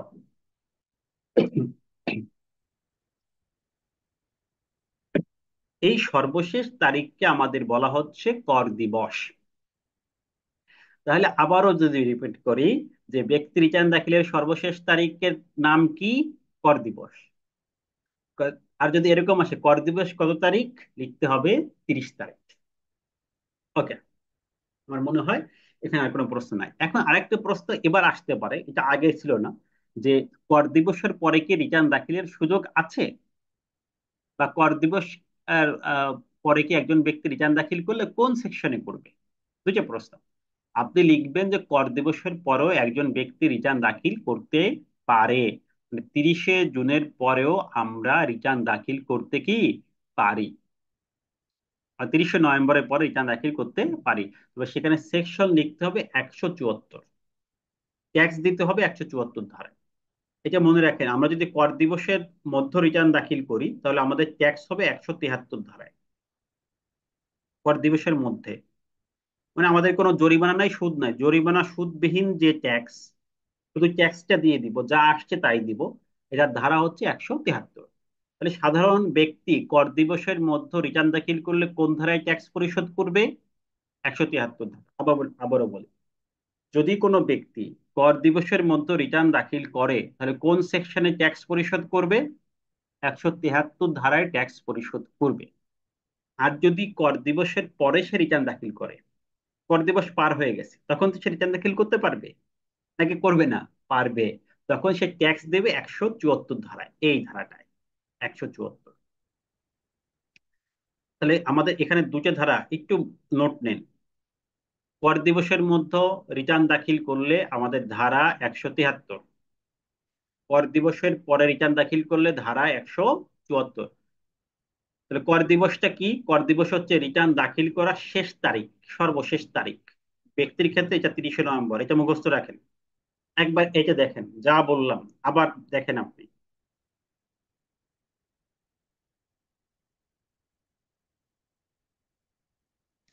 174, 73 এই ধারাগুলো আমরা পরে পড়বো, এখন আমার পয়েন্টটা মনে রাখেন, এক কথায় উত্তর এখান থেকে হবে, এজন্য এটা আসবে।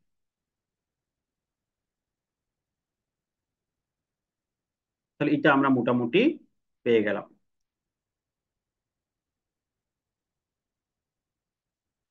ওকে।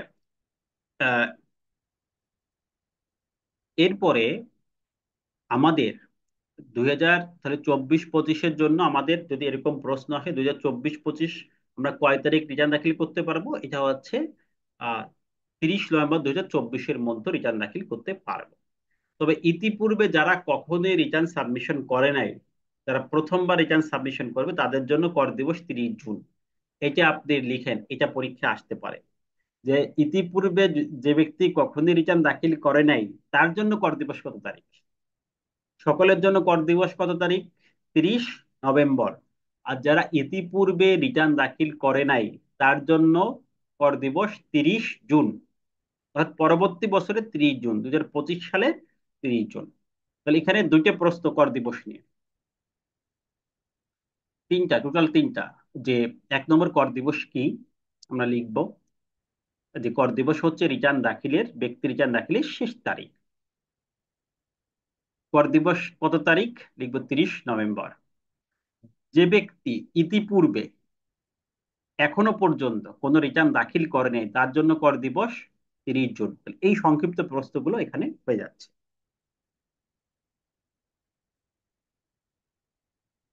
এই, এখন আরেকটা প্রশ্ন আসতে পারে, যে যে ব্যক্তি রিটার্ন দাখিল করতে বাধ্য, এই ব্যক্তি যদি রিটার্ন দাখিল না করে তার জন্য কি কি শাস্তি, বা তার ক্ষেত্রে কি কি করা হবে। তার ক্ষেত্রে তিনটা জিনিস করা হয় আইন। 1 নম্বর হচ্ছে, আপনি যে টিকা লিখুন যে রিটার্ন দাখিল না করলে কি হতে পারে, কি শাস্তি হতে পারে, প্রশ্ন আসতে পারে, টিকা হতে পারে। যে একজন ব্যক্তি তো রিটার্ন দাখিল করতে বাধ্য, এখন সে রিটার্ন দাখিল করলো না, তার জন্য কি পানিশমেন্ট আইনে আছে, কি শাস্তি আছে। ঠিক আছে? এখন তার জন্য শাস্তিটা কি আমি বলে দিই। 1 নম্বর হচ্ছে, যদি সে রিটার্ন দাখিল না করে তাহলে তার গ্যাস, বিদ্যুৎ ইত্যাদি বন্ধ করে দেওয়া হতে পারে, বেতন বন্ধ হয়ে যেতে পারে। 2 নম্বর, তাকে জরিমানা দিতে হতে পারে। 3 নম্বর, তার বিরুদ্ধে এক পক্ষ আদেশ হয়ে যেতে পারে, অর্থাৎ আপনি রিটার্ন দাখিল করেন নাই, সেক্ষেত্রে জিসিটি উত্তম বিচারে তার মতো করে আপনার রিটার্ন তৈরি করে ট্যাক্স করে দিবে। এক্ষেত্রে অবশ্যই ইন্সপেক্টর একটা ভূমিকা রাখেন। তারা ইন্সপেকশন করে একটা রিপোর্ট দেন, তার ভিত্তিতে জিসিটি অ্যাসেসমেন্ট করে। তাহলে ঘটনা কয়টা? তিনটা। এক নম্বর, আপনার গ্যাস, বিদ্যুৎ, স্যালারি এগুলো বন্ধ করে দিবে। এরপরে না দিলে জরিমানা করবে। এরপরে না দিলে তারা নিজের থেকে অ্যাসেসমেন্ট করে দিবে, এক্সপার্টি করে দিবে। এই, এতটুকু এখান থেকে আমরা জানলাম। এরপরে আমাদের একটা, এই চার ধারা থেকে একটা প্রশ্ন আসে আয়কর কর্তৃপক্ষ থেকে।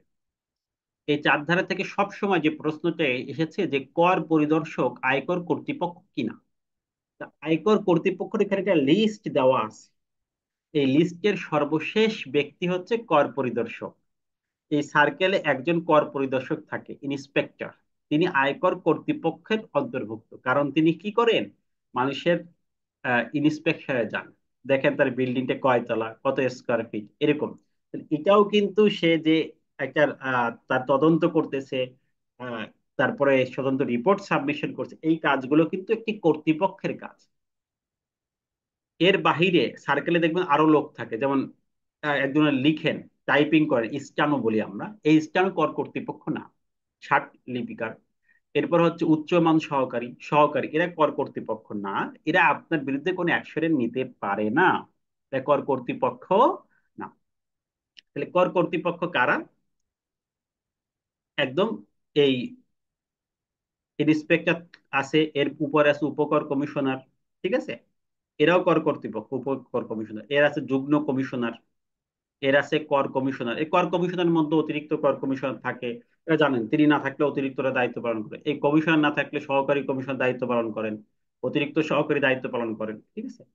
তাহলে পদ দেখেন, কর ইন্সপেক্টর থাকেন একজন সার্কেলে, সার্কেলে একজন কমিশনার অর্থাৎ জিসিটি সমপর্যায়ের লোক থাকেন, এবং তিনি একটা রেঞ্জের আন্ডারে থাকেন। সেখানে একটি যুগ্ম কর কমিশনার থাকেন, এবং যে জোন থাকে, যেমন ট্যাক্স জোনকে চিন্তা করি, যেমন একটা জোনের, ধরেন জোন 5 ঢাকা, এখানে একজন জোনের যিনি প্রধান থাকেন তার নাম হচ্ছে কমিশনার।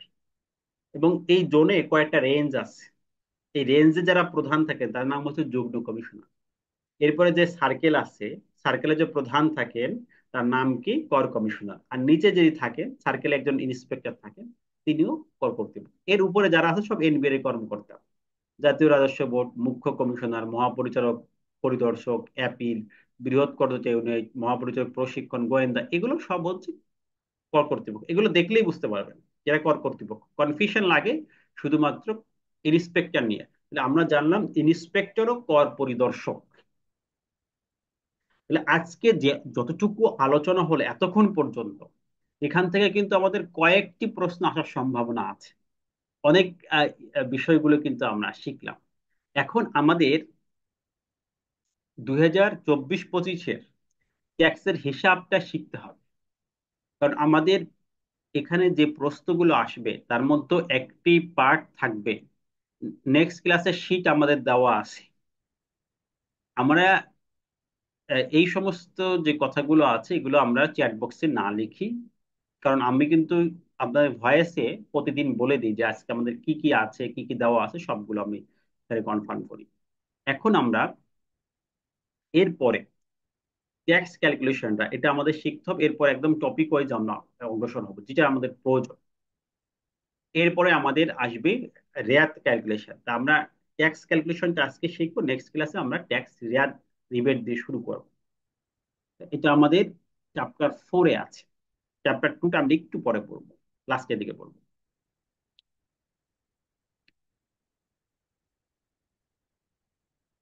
তাহলে আপনি যে বইটা কিনেছেন এই বইয়ের চ্যাপ্টার 4-এ চলে যান।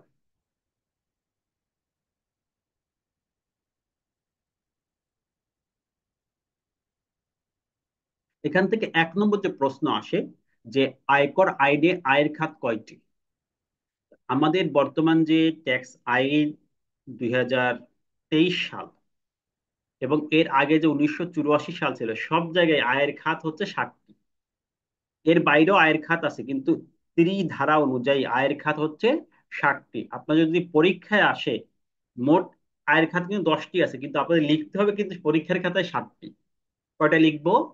আয়ের খাত 7। 1 নম্বর চাকরি আয়, 2 নম্বর ভাড়া আয়, 3 নম্বর কৃষি আয়, ব্যবসা আয়, মূলধনী আয়। দেখেন, আর্থিক পরিসম্পদ হতে আয়, আর এটা 6টার বাইরে হলো অন্য অন্য উৎস হতে আয়। এই যে 7টা আয় আছে, এই 7টা আয় থেকে আমাদের ট্যাক্স নির্ণয় করতে হবে। এই ট্যাক্স গুলো আমরা শিখবো। তারপর এই 7টা আয় থেকে কিন্তু আমাদের মেইন প্রশ্নগুলো থাকবে। 7টা আয় সম্পর্কেই কিন্তু ইনকাম ট্যাক্স আইনে আলোচনা আছে। যেমন চাকরি আয়ের কেস স্টাডি থাকবে, প্র্যাকটিক্যাল থাকবে, যেমন চাকরিজীবী কিভাবে ট্যাক্স নির্ণয় হয়, তার নিট ট্যাক্স কত হয়। ঠিক আছে। আমাদের পরীক্ষায় কিন্তু রিটার্ন ফর্ম পূরণ করতে আসবে না। দেখেন, একটা রিটার্নের দুটো পার্ট থাকে। একটা হচ্ছে তার ট্যাক্স ক্যালকুলেশন, ট্যাক্স, রেয়াত, উৎসে করে এই হিসাবগুলো। আর একটা হচ্ছে তার সম্পদ, দায়, ব্যয়ের বিবরণ। ওইগুলো প্রশ্নে দেওয়া যায় না, এগুলো আসে না, ইতিপূর্বে কখনোই আসে নাই। তবে এই পার্টটা, প্রতিটি ইনকাম থেকে তার ট্যাক্স ক্যালকুলেশন, কেস স্টাডি আমি দেখাই দিব কিভাবে প্রশ্ন আসে এবং কিভাবে অ্যান্সার করতে হবে। তাহলে এখন আমরা জানলাম ইনকাম হেডস হচ্ছে কয়টা। আবারও বলি, কয়টা লিখবেন? 7টা। আয়ের খাত হচ্ছে 7টা। তো এই যে 7টা আয়ে যদি আমরা যোগ করি, তাহলে যোগ করলে আমাদের মোট আয় হয়ে যায়। কি হয়ে যায়? মোট আয়। আমাদের মোট আয়ের উপর হচ্ছে আমাদের ট্যাক্সটা হিসাব করতে হয়।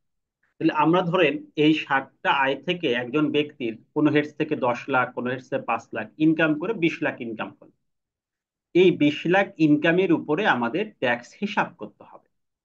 এখন এই ট্যাক্স হিসাবটা আমাদের একদমই খুব সহজেই মাথায় নিতে হবে। খুব সহজেই মাথায় নিতে হবে, কারণ আপনি যদি এটা একদমই প্রথাগত, যেমন প্রথম 3.5 লাখে শূন্য, পরে 1 লাখে এত পার্সেন্ট এইভাবে বের করতে যান, তাহলে আপনার অনেকটা সময় নষ্ট হবে। এই ট্যাক্স বের করার আমাদের কিছু টেকনিক আছে, সেটা আমরা এখন শিখব। প্রথম হচ্ছে, ট্যাক্স বের করার প্রথম ধাপ হচ্ছে আমরা করমুক্ত সীমা, এটা আমাদের মুখস্থ রাখতে হবে। অলরেডি আমি আলোচনা করেছি যে স্বাভাবিক ব্যক্তির ক্ষেত্রে, মানে পুরুষের ক্ষেত্রে 3.5 লাখ টাকা হচ্ছে কর নাই। মানে আমাদের আইনে কি কি আছে যে একটি ইনকাম পর্যন্ত করমুক্ত থাকবে, তার উপর ট্যাক্স কি অ্যাপ্লিকেবল হবে না, ট্যাক্স থাকবে না। এরপরেই তার উপর ট্যাক্স হবে। সো ওই যে যে ট্যাক্স থাকবে না, এটাকে বলছি করমুক্ত সীমা। যদি একজন ব্যক্তি 2 লাখ টাকা ইনকাম করে, তার ট্যাক্স নাই, তার ট্যাক্স রিটার্ন দিতেও হবে না। তাহলে দেখেন, তাহলে এখানে প্রথম আমাদের বুঝতে হবে তার করমুক্ত সীমা কত, এতটুকু ট্যাক্স নাই। 3.5 লাখ টাকা পুরুষের জন্য, মহিলার জন্য বা 65 বছর অব্দি পুরুষের জন্য এটা 4 লাখ,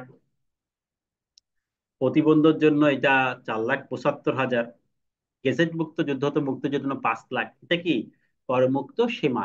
এই করমুক্ত সীমার অতিরিক্ত যদি ব্যক্তি ইনকাম করে, তাহলে তার উপর ট্যাক্স অ্যাপ্লিকেবল হবে, তাহলে হবে না। এখন আমাদের ব্যক্তির ক্ষেত্রে ট্যাক্সের 3টে ধাপ আছে। প্রথমে করমুক্ত সীমা একটা ধাপ, দ্বিতীয়ত আমাদের 15 লাখ টাকার একটা স্ল্যাব আছে। কয় লাখ? 15 লাখ টাকা। দেখেন এখানে 1 লাখ, 4 লাখ, 5 লাখ, আর 5, 10 আর 5, 15, এই 15 লাখ টাকার একটা স্ল্যাব রেট আছে। এই 15 লাখ টাকায় যে স্ল্যাব রেট, এটাই একজন ব্যক্তির ট্যাক্স হচ্ছে 2,20,000 টাকা।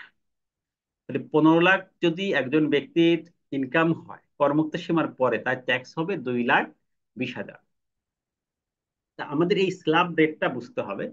এরপরে এই স্ল্যাব রেটের পরে আমাদের আইনে হচ্ছে ফ্ল্যাট রেট, মানে এরপরে যা হবে সব 25%। আমরা রেটটা আগে ভালো বুঝি। ওকে, আমরা এটা 2024 সালের আপডেট রেট পড়তেছি, আপনার আগেরটা পড়লে কিন্তু হবে না। আমি যেটা দেখাচ্ছি এটা হচ্ছে অ্যাকুরেট এবং আপডেট। অনেক বইতে কিন্তু ভুল থাকতে পারে, এর আগেরটা কপি পেস্ট করে দিয়ে দেয়, এজন্য আপনারা অন্য বইগুলো অ্যাভয়েড করার চেষ্টা করবেন। আমি দেখেছি বাজারে অসংখ্য বইতে ক্যালকুলেশন ভুল আছে, ইনফরমেশন ভুল আছে, আগের ধারার সাথে তারা এই আইন কনফ্লিক্ট করে ফেলেছে। মোটামুটি একটু বইগুলো হযবরল অবস্থা। তো এই জন্য ট্যাক্স আইনটা পড়ার জন্য আপনার অথেন্টিক বই লাগবে, দেখে শুনে, যে যারা আসলে ট্যাক্সে প্র্যাকটিস করে তারা লিখছে কিনা। ও বই এটা তো 54 পৃষ্ঠায় আছে, আমাদের ট্যাক্স মাস্টার বইয়ের 54 পৃষ্ঠা। আমাদের বইয়ের নাম হচ্ছে যে ট্যাক্স মাস্টার ব্যক্তি আয়কর ও কোম্পানি আয়করের প্র্যাকটিক্যাল গাইড। আমার ফেসবুক প্রোফাইলে সব ডিটেলস দেওয়া আছে। আমি আপনাদের গ্রুপে আমার প্রোফাইলটা, ফেসবুক প্রোফাইলটা একটু শেয়ার করে দিই এখনই। এটা মনে থাকবে না হয়তোবা। এখানে আমাদের ডিটেলসে পেয়ে যাবেন সবাই মোটামুটি। আপনাদের হচ্ছে 84তম ব্যাচ, এই ব্যাচে আমি শেয়ার করে দিয়েছি। ওকে, দেখেন তাহলে এখানে আমাদের প্রথমে হচ্ছে একটি করমুক্ত সীমা থাকে 3.5 লাখ টাকা পুরুষের জন্য। যদি মহিলা হয় এটা 4 লাখ, তৃতীয় লিঙ্গ হলে 4,75,000, এটা করমুক্ত সীমাটা আমরা বাদ দিচ্ছি। এরপরে এই পিডিএফ দেওয়া হয়েছে, চেক করেন, এই পিডিএফ আমাদের দেওয়া আছে। আজকে 4টা লেকচার শিট দেওয়া আছে, আপনাদের 4টা পিডিএফ দেওয়া আছে।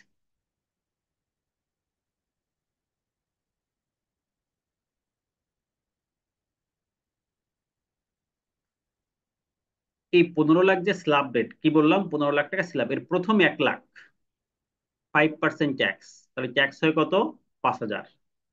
দেখেন, প্রথম 1 লাখে আমাদের ট্যাক্স হচ্ছে 5,000 টাকা, ঠিক আছে, 5%। তাহলে 3.5 লাখের সাথে 1 লাখ যোগ করলাম, ঠিক আছে, তাহলে আমাদের হলো কত?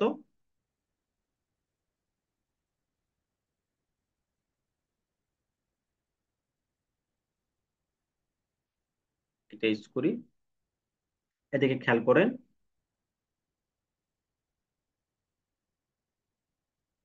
প্রথমে আমরা এই 3.5 লাখ টাকা, দেখছেন, এই 3.5 লাখ টাকা পর্যন্ত আমাদের ট্যাক্স কত? ট্যাক্স হচ্ছে 0। এই 3.5 লাখ থেকে পরবর্তী 1 লাখ, অর্থাৎ 3.5 লাখ থেকে 4.5 লাখ, এটার ট্যাক্স হচ্ছে আমাদের 5% রেট। তারপরে ট্যাক্স হচ্ছে 5,000 টাকা। টোটাল ইনকাম কত হচ্ছে? Total income 4.5 lakh.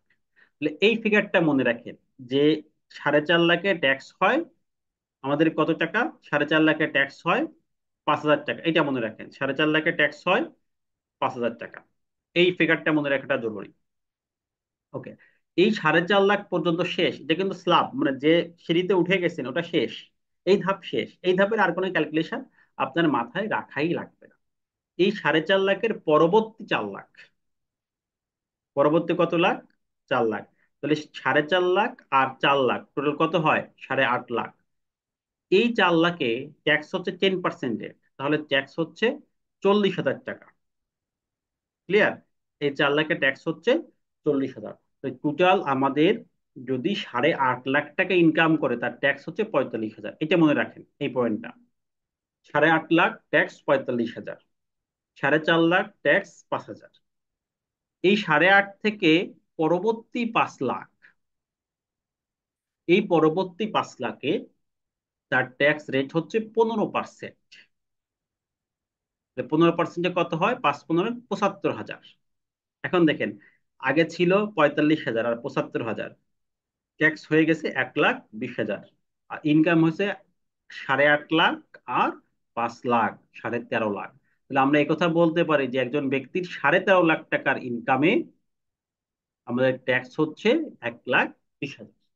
ইনকাম যদি 13.5 লাখ টাকা হয়, ট্যাক্স হচ্ছে 1,20,000 টাকা। এর পরবর্তী, এই 13.5-র পরবর্তী 5 লাখ টাকা, এটার হচ্ছে 20% ট্যাক্স রেট, তাহলে 20%-এ আমার হয় 1 লাখ টাকা। তাহলে আমাদের ইনকাম কত হলো? 13 আর 5 18,50,000। 18,50,000 ইনকাম ট্যাক্স আসে 2,20,000 টাকা। এই চিত্রটা আপনারা আবার একটু অ্যানালাইসিস করেন, আমি আরেকবার রিপিট করব, 1 মিনিট আপনারা দেখেন, এরপরে আমি রিপিট করব। এটা কি ইনফরমেশন আমরা দিচ্ছি আপনার জন্য।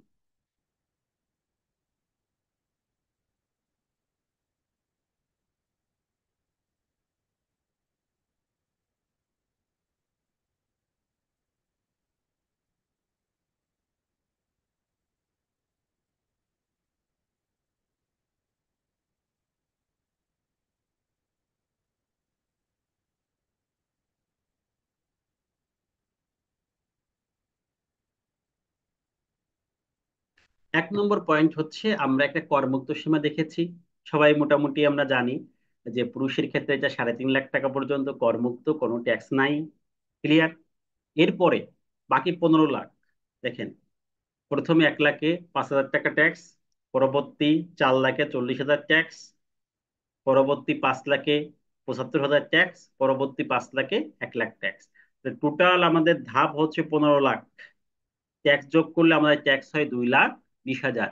এরপরে যদি কোনো ব্যক্তির ইনকাম হয়, ট্যাক্স হচ্ছে 25%। ঠিক আছে? তাহলে এরপরে যদি কারো ইনকাম হয়, ট্যাক্স আমাদের কত হবে?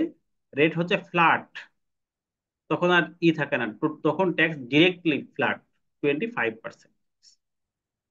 ঠিক আছে? তাহলে আমরা যদি হিসাবটা করি, 3টা ধাপে ট্যাক্স হচ্ছে।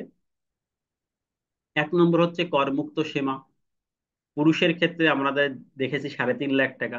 আর স্ল্যাব রেট এই 15 লাখ, সবার ক্ষেত্রে ট্যাক্স 18 লাখ। ট্যাক্স হচ্ছে 2,20,000। তাহলে পুরুষের ক্ষেত্রে যদি এই 3,50,000 আর 15 লাখ, 18,50,000 হয়, ট্যাক্স হচ্ছে 2,20,000। আর নারীর ক্ষেত্রে এই দুইটার ভিতর থেকে একটা ক্যালকুলেশন আসবে, হয়তো হয় পুরুষ অথবা নারী, যিনি ফ্যাক্টে থাকবে। এই দুটি আপনাদের ভালো করে বুঝতে হবে। আর নারীর ক্ষেত্রে আরো 50,000, অর্থাৎ 4 লাখ করমুক্ত, বাকি 15 লাখে ট্যাক্স হচ্ছে 2,20,000। তার মানে টোটাল ইনকাম হচ্ছে তার 19 লাখ। 19 লাখের ট্যাক্স হচ্ছে 2,20,000। এতটুকু মুখস্থ রাখেন। পুরুষের ক্ষেত্রে 18.5 লাখের ট্যাক্স 2,20,000। নারীর ক্ষেত্রে 19 লাখের ট্যাক্স 2,20,000। এর উপরে যা ইনকাম হবে, যা তিনি ইনকাম করবেন, এর উপরে, তার উপরে ট্যাক্স হচ্ছে ফ্ল্যাট 25%। এখন যদি আমি একটু প্রশ্ন করি, ধরেন একজন নারী, সে 20 লাখ টাকা ইনকাম করলো, ট্যাক্স কত হবে? তখন আপনি চিন্তা করবেন, 19 লাখে তার ট্যাক্স হচ্ছে 2,20,000। আর বাকি যেটা আছে, 19 লাখে ট্যাক্স কত? 2,20,000। আর বাকি যেটা আছে তার উপর ট্যাক্স হচ্ছে 25%, মানে বাকি 1,25,000। তাহলে তার ট্যাক্স হবে 2,45,000। সহজ, আপনি একটা সেন্সে মনে রাখতে পারলেন। আবার যদি প্রশ্ন একটু ঘুরায় আসে, যেমন এরকম আছে যে 9.5 লাখে ট্যাক্স কত, তখন আপনার মনে রাখতে হবে 8.5 লাখে তো 45,000, আর বাকি 1 লাখে 15%। তাহলে 45 আর 15, 60,000 টাকা ট্যাক্স। দেখেন, আমি কয়েকটা প্রশ্ন এখানে আপনাকে বোঝার জন্য দিয়েছি। এটাও আমাদের আসতে হবে পরীক্ষায়, এরকম প্রশ্ন আসতে পারে। রাহান সাহেবের চাকরি হতে করযোগ্য আয় 9.5 লাখ টাকা, তার আয়কর কত হবে? এটা এক কথায় উত্তর, 1 মার্ক। তাহলে একজনের আয় থাকবে, ট্যাক্স কত নির্ণয় করতে, যে মোস্ট, এই ট্যাক্স নির্ণয় যদি আপনি না বুঝেন, এরপরে যত ক্লাস হবে সব কিন্তু আমাদের প্র্যাকটিক্যাল প্লাস থিওরি। আমি কিন্তু একসাথে এমন ভাবে আপনাদের প্রিপেয়ার করব যাতে কোনো গ্যাপ না থাকে। প্রশ্ন যেখান থেকেই হোক আপনি অ্যান্সার করতে পারবেন, এবং 100% কারেক্ট অ্যান্সার করতে পারবেন। সেভাবে কিন্তু আমরা প্রস্তুতি নিচ্ছি। সো এখানে আমাদের ওইভাবে এফোর্টটা দেওয়া লাগে। তাহলে আমরা যখন, দেখেন রায়হান সাহেবের ইনকাম 9.5 লাখ, এটা মনে করার সাথে তো আমার কোন স্ল্যাবটা মনে চলে আসছে বলেন তো? আমার মনে আসছে 8.5 লাখ। আমরা এখানে বলেছি যে 8.5 লাখে ট্যাক্স 45,000, এই স্ল্যাবটা আমাদের মনে রাখতে হবে। 8.5 লাখ ট্যাক্স 45,000, 4.5 লাখ ট্যাক্স 5,000, মানে এই 4টা পয়েন্ট। আবার বলি, 4.5 লাখ ট্যাক্স 5,000, 8.5 লাখ ট্যাক্স 45,000। একদম মুখস্থের মতো করে ফেলবেন, যাতে আপনার ক্যালকুলেশন করে দেখা না লাগে। দেখতে গেলে অনেক সময় ভুলও হয়ে যেতে পারে। 13.5 লাখ 1,20,000, 18.5 লাখ 2,20,000। এটা হচ্ছে হেফসের মতো মুখস্থ করবেন, বোঝার দরকার নেই। এরপর বাকিটা আপনি ছিলাম যে 5%, 10%, 15, 20, 5, 10, 15, 20। আর মহিলার ক্ষেত্রে হচ্ছে এই 3.5 জায়গায় 4, তাহলে 4, 9। ঠিক আছে? তাহলে এখানে হচ্ছে 4-এর জায়গা হচ্ছে 5, 4,50,000, 5, 8-এর জায়গা 9, 9 কারেক্ট, 13, 13 জায়গা 14, 18 জায়গা 19, মানে প্রতি জায়গা 50,000 বেশি। এটা রাউন্ড ফিগার, এরকম হবে। তাহলে আমরা কিভাবে অ্যান্সার দিব, যে রাহানের যেহেতু ইনকাম 9,50,000, আমরা জানি যে তার 8,50,000 ট্যাক্স হচ্ছে 45,000। এটা আমরা জানি যে 8,50,000 ট্যাক্স কত? 45,000। আর বাকি যে 1 লাখ আছে, তার উপর ট্যাক্স 15%, মানে 15,000। তাহলে তার আয়কর কত হলো? এই এই 45 আর 15, 60,000 টাকা, উত্তর 60,000। পেয়ে গেলেন? এই প্রশ্ন আসতেই পারে যে এটার ইনকাম 10 লাখ টাকা, ট্যাক্স কত? 1 মার্কে আসতে পারে, আবার এটা 1 মার্কে না আসলেও এটা আপনার জন্য, এটা ছাড়া আপনি কিন্তু সামনে অগ্রসর হতে পারেন, এটা বুঝতে হবে আপনাকে। এবার যদি মনে করি যে কামরুল সাহেব, তিনি 20,50,000 টাকা আয় করেছেন, তার আয়কর কত? এখন 20,50,000 যখন আমরা ধরেছি, তখন আমাদের প্রথম এসেছে যে 18,50,000 ইনকাম ট্যাক্স হচ্ছে 2,20,000, আর বাকি থাকে কত লাখ? 2 লাখ। 2 লাখের উপর 25% ছাড়ে 50,000 টাকা, তাহলে 2,20,000 আর 50 ট্যাক্স হবে 2,70,000।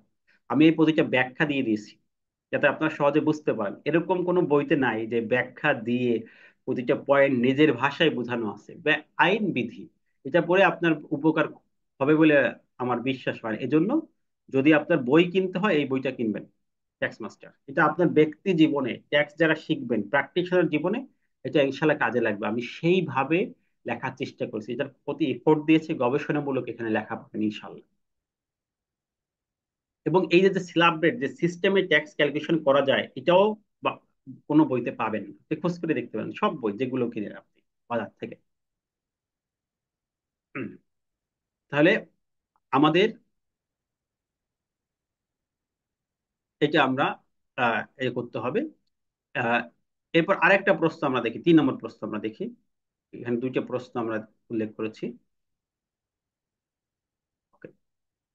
সাবিনা আক্তার চাকরি থেকে 23,50,000 ইনকাম করে, তার আয়কর কত হবে? তাহলে আমরা প্রথম এই 23,50,000 যখন চিন্তা করব, তখন চিন্তা আসবে তার 19 লাখ টাকা পর্যন্ত ট্যাক্স আছে 2,20,000। আমরা মহিলার ক্ষেত্রে দেখেছি যে 19 লাখ, এই যে 19 লাখের ট্যাক্স 2,20,000, আর বাকিটার উপর কত? 25%। তাহলে আপনার দেখেন, যদি একজনে বলে যে আমার 50 লাখের ট্যাক্স কত, আপনি কিন্তু 2 মিনিটে বের করে ফেলতে পারবেন যে ভাই পুরুষ যদি আপনি হন তাহলে 18,50,000 পর্যন্ত ট্যাক্স তো 2,20,000 ফিক্সড। আমরা অলরেডি থিওরি শিখেছি, লজিক শিখেছি, বাকিটার উপর 25%। তার মানে আপনি 1 মিনিটে একটা ট্যাক্স ক্যালকুলেশন করতে পারলে আপনার সময় পরীক্ষায় বেঁচে গেল। এই টেকনিক অবলম্বন না করলে আপনার জন্য পরীক্ষাটা কঠিন মনে হবে। তাই এই সিস্টেমগুলো আমরা প্রতিটি স্টেজে এরকম টেকনিক সিস্টেমগুলো ফলো করব, যাতে করে আপনার পরীক্ষা একদমই সহজ হয়ে যায়। ঠিক আছে? তাহলে এখানে আমরা প্রথম 19 লাখের ট্যাক্স পেলাম 2,20,000, আর বাকিটার উপর 25%, 1,12,500। তার মানে আমাদের টোটাল ট্যাক্স আসে 3,32,500 টাকা। এই আজকে হচ্ছে আমরা এই পর্যন্ত। নেক্সট ক্লাসে কি পড়াবো আমি একটু বলতে, যদি আর কেউ দেখে রাখতে চান। নেক্সট ক্লাসে আমরা একটা বড় প্রশ্নে যাব, যে আয়কর রেয়াত কি, কোথায় বিনিয়োগ করলে রেয়াত পাওয়া যায়, রেয়াত ক্যালকুলেশন। এরপরে চাকরি আয়ের রিটার্ন, ষষ্ঠ যে শীটটা দিয়েছি, ষষ্ঠতে এই শীটে আমরা যাব। নেক্সট ক্লাস, আজকের ক্লাস, এই 2 দিনের শীট আপনাদের প্রোভাইড করা হয়েছে এটা। আর অবশ্যই আমার সকলের প্রতি থাকবে যে বইটা কিনে, কারণ বইতে আরো মোর প্র্যাকটিস দেওয়া আছে। আমি তো সবকিছু আপনাদের শিখে দিতে পারবো না, যতটুকু সম্ভব দিব, কিন্তু বইটা কিনে আপনি সবকিছু ডিটেলসে পেয়ে যাবেন। সেক্ষেত্রে আপনার সেখানে মার্ক করে পড়তে বা প্রস্তুতি নিতে সুবিধা হবে। ওকে, এই হচ্ছে আমার আলোচনা। এখন হচ্ছে আপনাদের প্রশ্ন। 5-7 মিনিট আছে, আমরা প্রশ্ন নিব। হ্যাঁ, আমাদের ক্লাস টাইম ফিক্স থাকবে যেভাবে দেওয়া আছে। আর প্রয়োজনে আমাদের এর পরবর্তী সপ্তাহ থেকে আমরা, হ্যাঁ, অনলাইনে কুরিয়ারে বই পাবেন। আমি গ্রুপে আপনাদেরকে, হোয়াটসঅ্যাপ গ্রুপে দিয়ে দিচ্ছি, এখনই দিয়ে দিচ্ছি। আমার ফেসবুকে এটা পেজটা আছে, আপনি সেখানে অর্ডার করলে 650 কিভাবে অর্ডার করতে হবে, কি করতে হবে, আমি আপনাদের গ্রুপে দিয়ে দিই। তাহলে একসাথে সবাই অর্ডার করবেন এটা। সবাই শনিবারে একসাথে অর্ডার করবেন। আর শুক্রবারে তো আমাদের অফ থাকবে, শনিবারে অর্ডার করবেন। শনিবারই আমরা সবাইকে ডেলিভারি দিয়ে দিব ইনশাল্লাহ। আর কোশ্চেন এমডি নজরুল ইসলাম ভাই।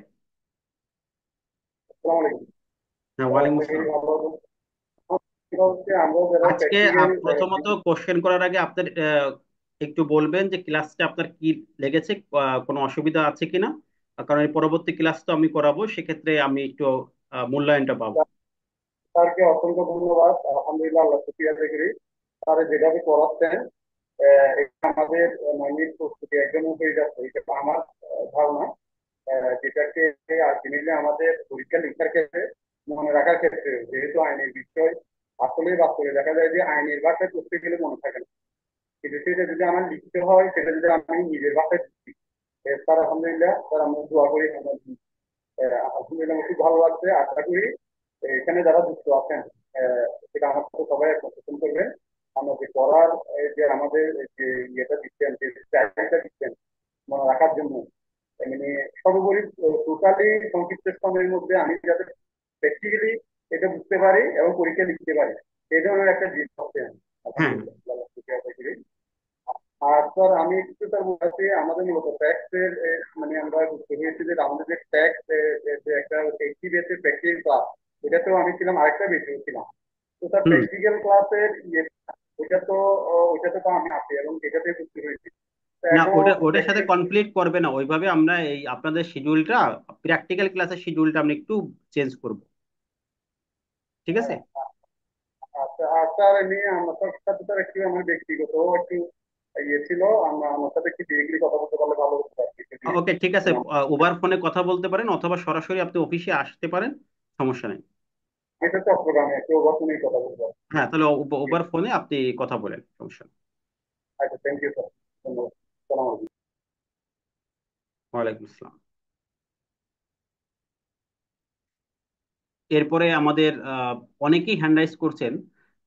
আনোয়ার হ্যান্ড রাইজ করে আছেন। আসসালামু আলাইকুম স্যার। স্যার ওয়ালাইকুম আসসালাম। আপনার ক্লাসটা আসলে স্যার আমার ব্যাকগ্রাউন্ড হচ্ছে স্যার ল। এই জন্য স্যার আমার একটা বিষয় জানার ছিল, সেটা হচ্ছে স্যার হিসাব বিজ্ঞানের যে বিষয়গুলো এগুলা হুম। আমার মনে হয় যারা ল এর ব্যাকগ্রাউন্ড, মানে এর আগেও আমার ব্যাকগ্রাউন্ডে ছিল স্যার আর্টস এর। তো সেই ক্ষেত্রে আপনি যদি ওদিকে আমাদেরকে একটু ভালোই পিক দেন। আরেকটা বিষয় জানার ছিল স্যার, সবগুলো শীট যদি একসাথে দিয়ে দেন স্যার তাহলে আমরা আর সব শীট সবগুলো একসাথে শীট। দিলে সব এলোমেলো হয়ে যাবে, আপনি কোনটা থেকে কোনটা পড়বেন। আমরা এক সপ্তাহ শীট একসাথে দিব। আর আপনাদের তো না স্যার। বইটা কিনতে হবে, বইটা কিনলে আপনার সবকিছু একসাথে থাকতেছে। বই না কিনলে আপনার জি কাছে প্রিন্ট দিলেও আপনার এর থেকে বেশি টাকা খরচ হবে, কারণ পেজ অনেক হবে, ঠিক জি আছে? স্যার। হুম। সেক্ষেত্রে সাজেশন হচ্ছে আমরা আমি যে বইটাই শীট নিয়ে দেবো নেবো। টোটালি আপনার আহ, মোটামুটি এটা 500-600 পেজ হয়ে যাবে। এখান থেকে মার্ক করে করে পড়াবো, কোনোটা যাতে বাকি না থাকে। আপনারা আজকে হয়তো কতটা পেজ পড়াইছে আপনি জানেন না, আমি প্রায় 50 পেজ আজকে আপনাদেরকে পড়াইছি, জি স্যার।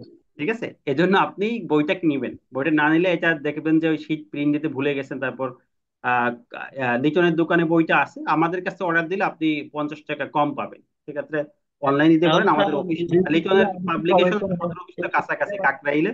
আমি এটা দিয়ে দিচ্ছি। আহ এই নাম্বারে আপনি যোগাযোগ করলে পেয়ে যাবেন, আর সরাসরি আমাদের অফিসে আসলে তো অবশ্যই পাবেন। স্যার শীট গুলো কি একটু গোছানো নাকি বইতে যেভাবে আছে হুবহু ওইভাবে পাবো আমরা? তাহলে আহ শীট বইতে সেম।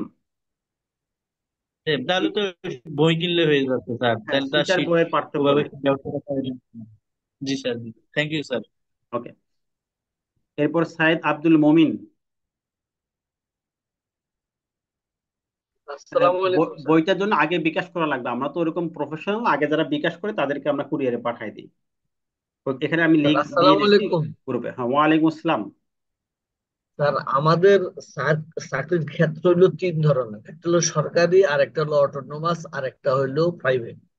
প্রাইভেট, কোন আয়গুলো অটোনোমাস হচ্ছে প্রাইভেটের ট্যাক্সেবল, অটোনোমাসে কোন শোনেন, আয়গুলো এগুলো আমরা ট্যাক্সেবল? নেক্সট এবং নেক্সট ক্লাসে আমরা আলোচনা করব, ঠিক আছে? কারণ এগুলা তো যেমন যেমন বিশেষ বেতন সরকার এবারে পাঁচ এটা কর পার্সেন্ট মুক্ত, একসাথে হ্যাঁ এটা কর থেকে, মুক্ত।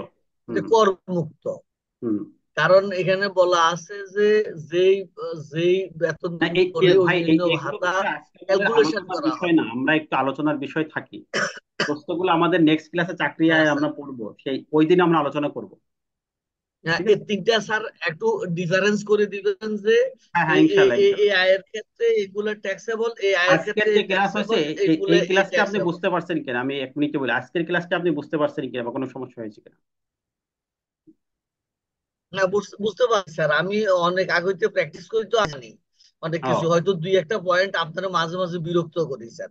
স্যার ওকে, ঠিক স্যার আছে। ওই আপনাদের ওকে, এই আপনি উবার বইটা ফোনে কিনলে কথা এই বলেন ভাই, শনিবারে আমাদের কি তো এটা কিনা যাবে ক্লাস এখন। কাকরাইল আপনি থেকে? তো ব্যক্তিগতভাবে আমার সাথে প্রায় দিন কথা হয় আপনার, প্রয়োজন আপনি উবার ফোনে বুঝে নিয়েন, কারণ এখানে তো আমাদের একটা সবাইকে সময় দিতে হবে।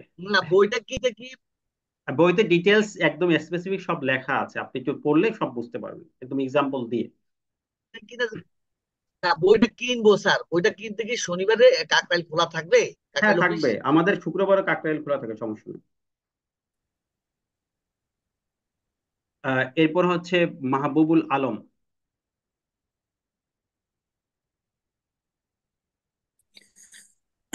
আসসালামু আলাইকুম স্যার, অসংখ্য ধন্যবাদ সুযোগ দেওয়ার জন্য। আমি আসলে ভর্তি হয়েছি আমার বন্ধু রাজ ও ফিজিক্স ক্লাস করে। হুম।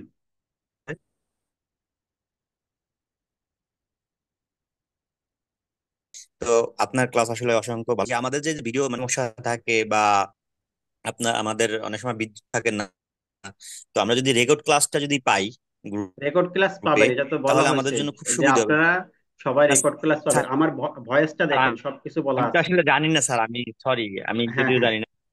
হ্যাঁ, ওই আচ্ছা ডিটেলস গুলো জি আমি স্যার। ভয়েসে দিয়ে দিচ্ছি, কি কি পাবেন, কিভাবে আর দিব, ওই আরেকটা হচ্ছে বিষয়গুলো ভয়েসে দিয়ে যে দিচ্ছি। আমাদের এই ক্লাসটা ক্লাস সম্পর্কিত নভেম্বরের বিষয়গুলো বা সব গ্রুপে আছে ভাই, ক্লাস সম্পর্কিত বিষয়গুলো গ্রুপে আছে। যদি ওকে স্যার, আমাদের স্যার ঠিক আছে স্যার, স্যার ধন্যবাদ স্যার, ধন্যবাদ ধন্যবাদ। আমাদের প্রশ্ন করতে হবে যে আমাদের যা আলোচনা হলো এটার ভিতরে যদি থাকে আপনি প্রশ্ন করবেন। ক্লাস সম্পর্কিত প্রাসঙ্গিক বিষয়গুলো আমরা গ্রুপে আলোচনা করব, তাহলে ক্লাসের টাইমটা আমাদের সেভ হবে, যেহেতু এখানে পার্টিসিপেন্ট সংখ্যা অনেক, এই জন্য আমরা সেই দিকটা খেয়াল রাখবো। Abdur Rahim, M J Abdur Rahim.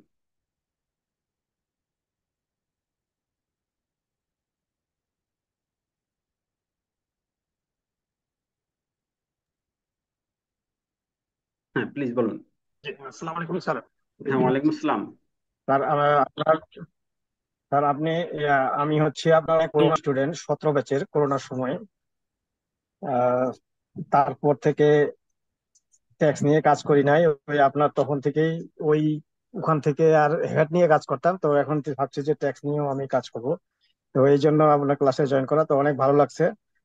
আহ স্যার আজকে আমার ছোট্ট দুইটা প্রশ্ন আছে। আপনি বলছেন যে পিএসআর পিএসআর এর ব্যাপারে বলছেন যে অ্যাকনলেজমেন্ট স্লিপ অথবা ট্যাক্স ক্লিয়ারেন্স সার্টিফিকেট, আর একটা বলছেন যে নকল, মানে হুবহু নকল রিটার্ন কপি। হুম, হুম।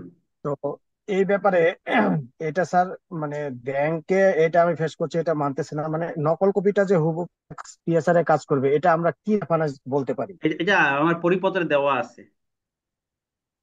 যে স্যার পরিপত্রে আছে। হুম, স্যার আচ্ছা, এই 30শে নভেম্বরে যে বললেন যে ট্যাক্স ডে, যারা কখনো রিটার্ন দাখিল করে নাই তাদের জন্য 30শে জুন। হুম। তার টিন যদি টিন খোলার মেয়াদ যদি তার দেখা গেল যে ওটা সমস্যা দুই নেই, বছর ওটা সমস্যা নেই, সে ফার্স্ট টাইম রিটার্ন দাখিল করেছে কিনা এই প্রশ্ন। আচ্ছা, ওকে, ধন্যবাদ। এরপরে অর্পণ দাস,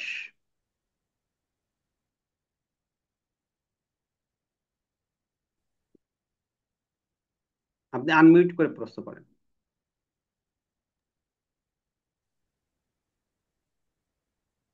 আমরা বইয়ের সব শীট এখানে দিব না, যেটা আপনাদের হয়তো লেকচার আলোচনা করবে এতটুকু দিব, এই জন্য বইটা কিনলে আরো কিছু বিষয় আপনি পেয়ে যাবেন। হ্যালো, আসসালামু আলাইকুম স্যার।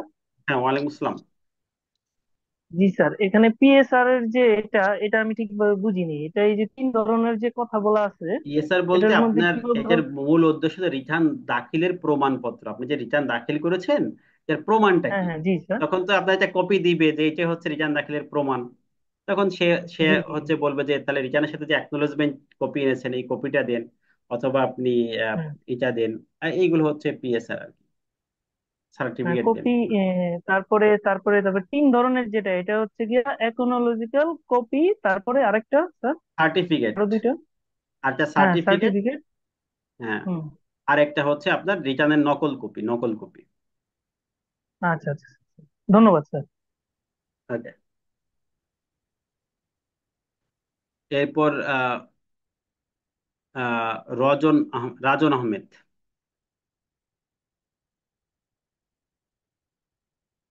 দেখ, আজকে আমাদের ক্লাসের টাইমটা যেহেতু আহ, অনেক বেশি হয়ে গেছে, অলরেডি আমাদের 5-7 মিনিট অতিরিক্ত হয়ে গেছে, আর বেশি প্রশ্ন নিব না, দু একজনের প্রশ্ন নিয়ে আজকে আমরা শেষ করব।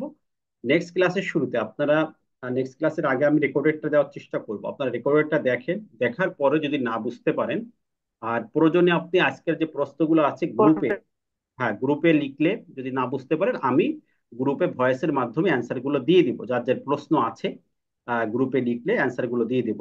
আর আপনাদের আহ, হচ্ছে যে নেক্সট ক্লাসের আগে আপনারা বই যদি সংগ্রহ করতে পারেন, সেক্ষেত্রে পড়ার ক্ষেত্রে কিছু সুবিধা আপনাদের হবে।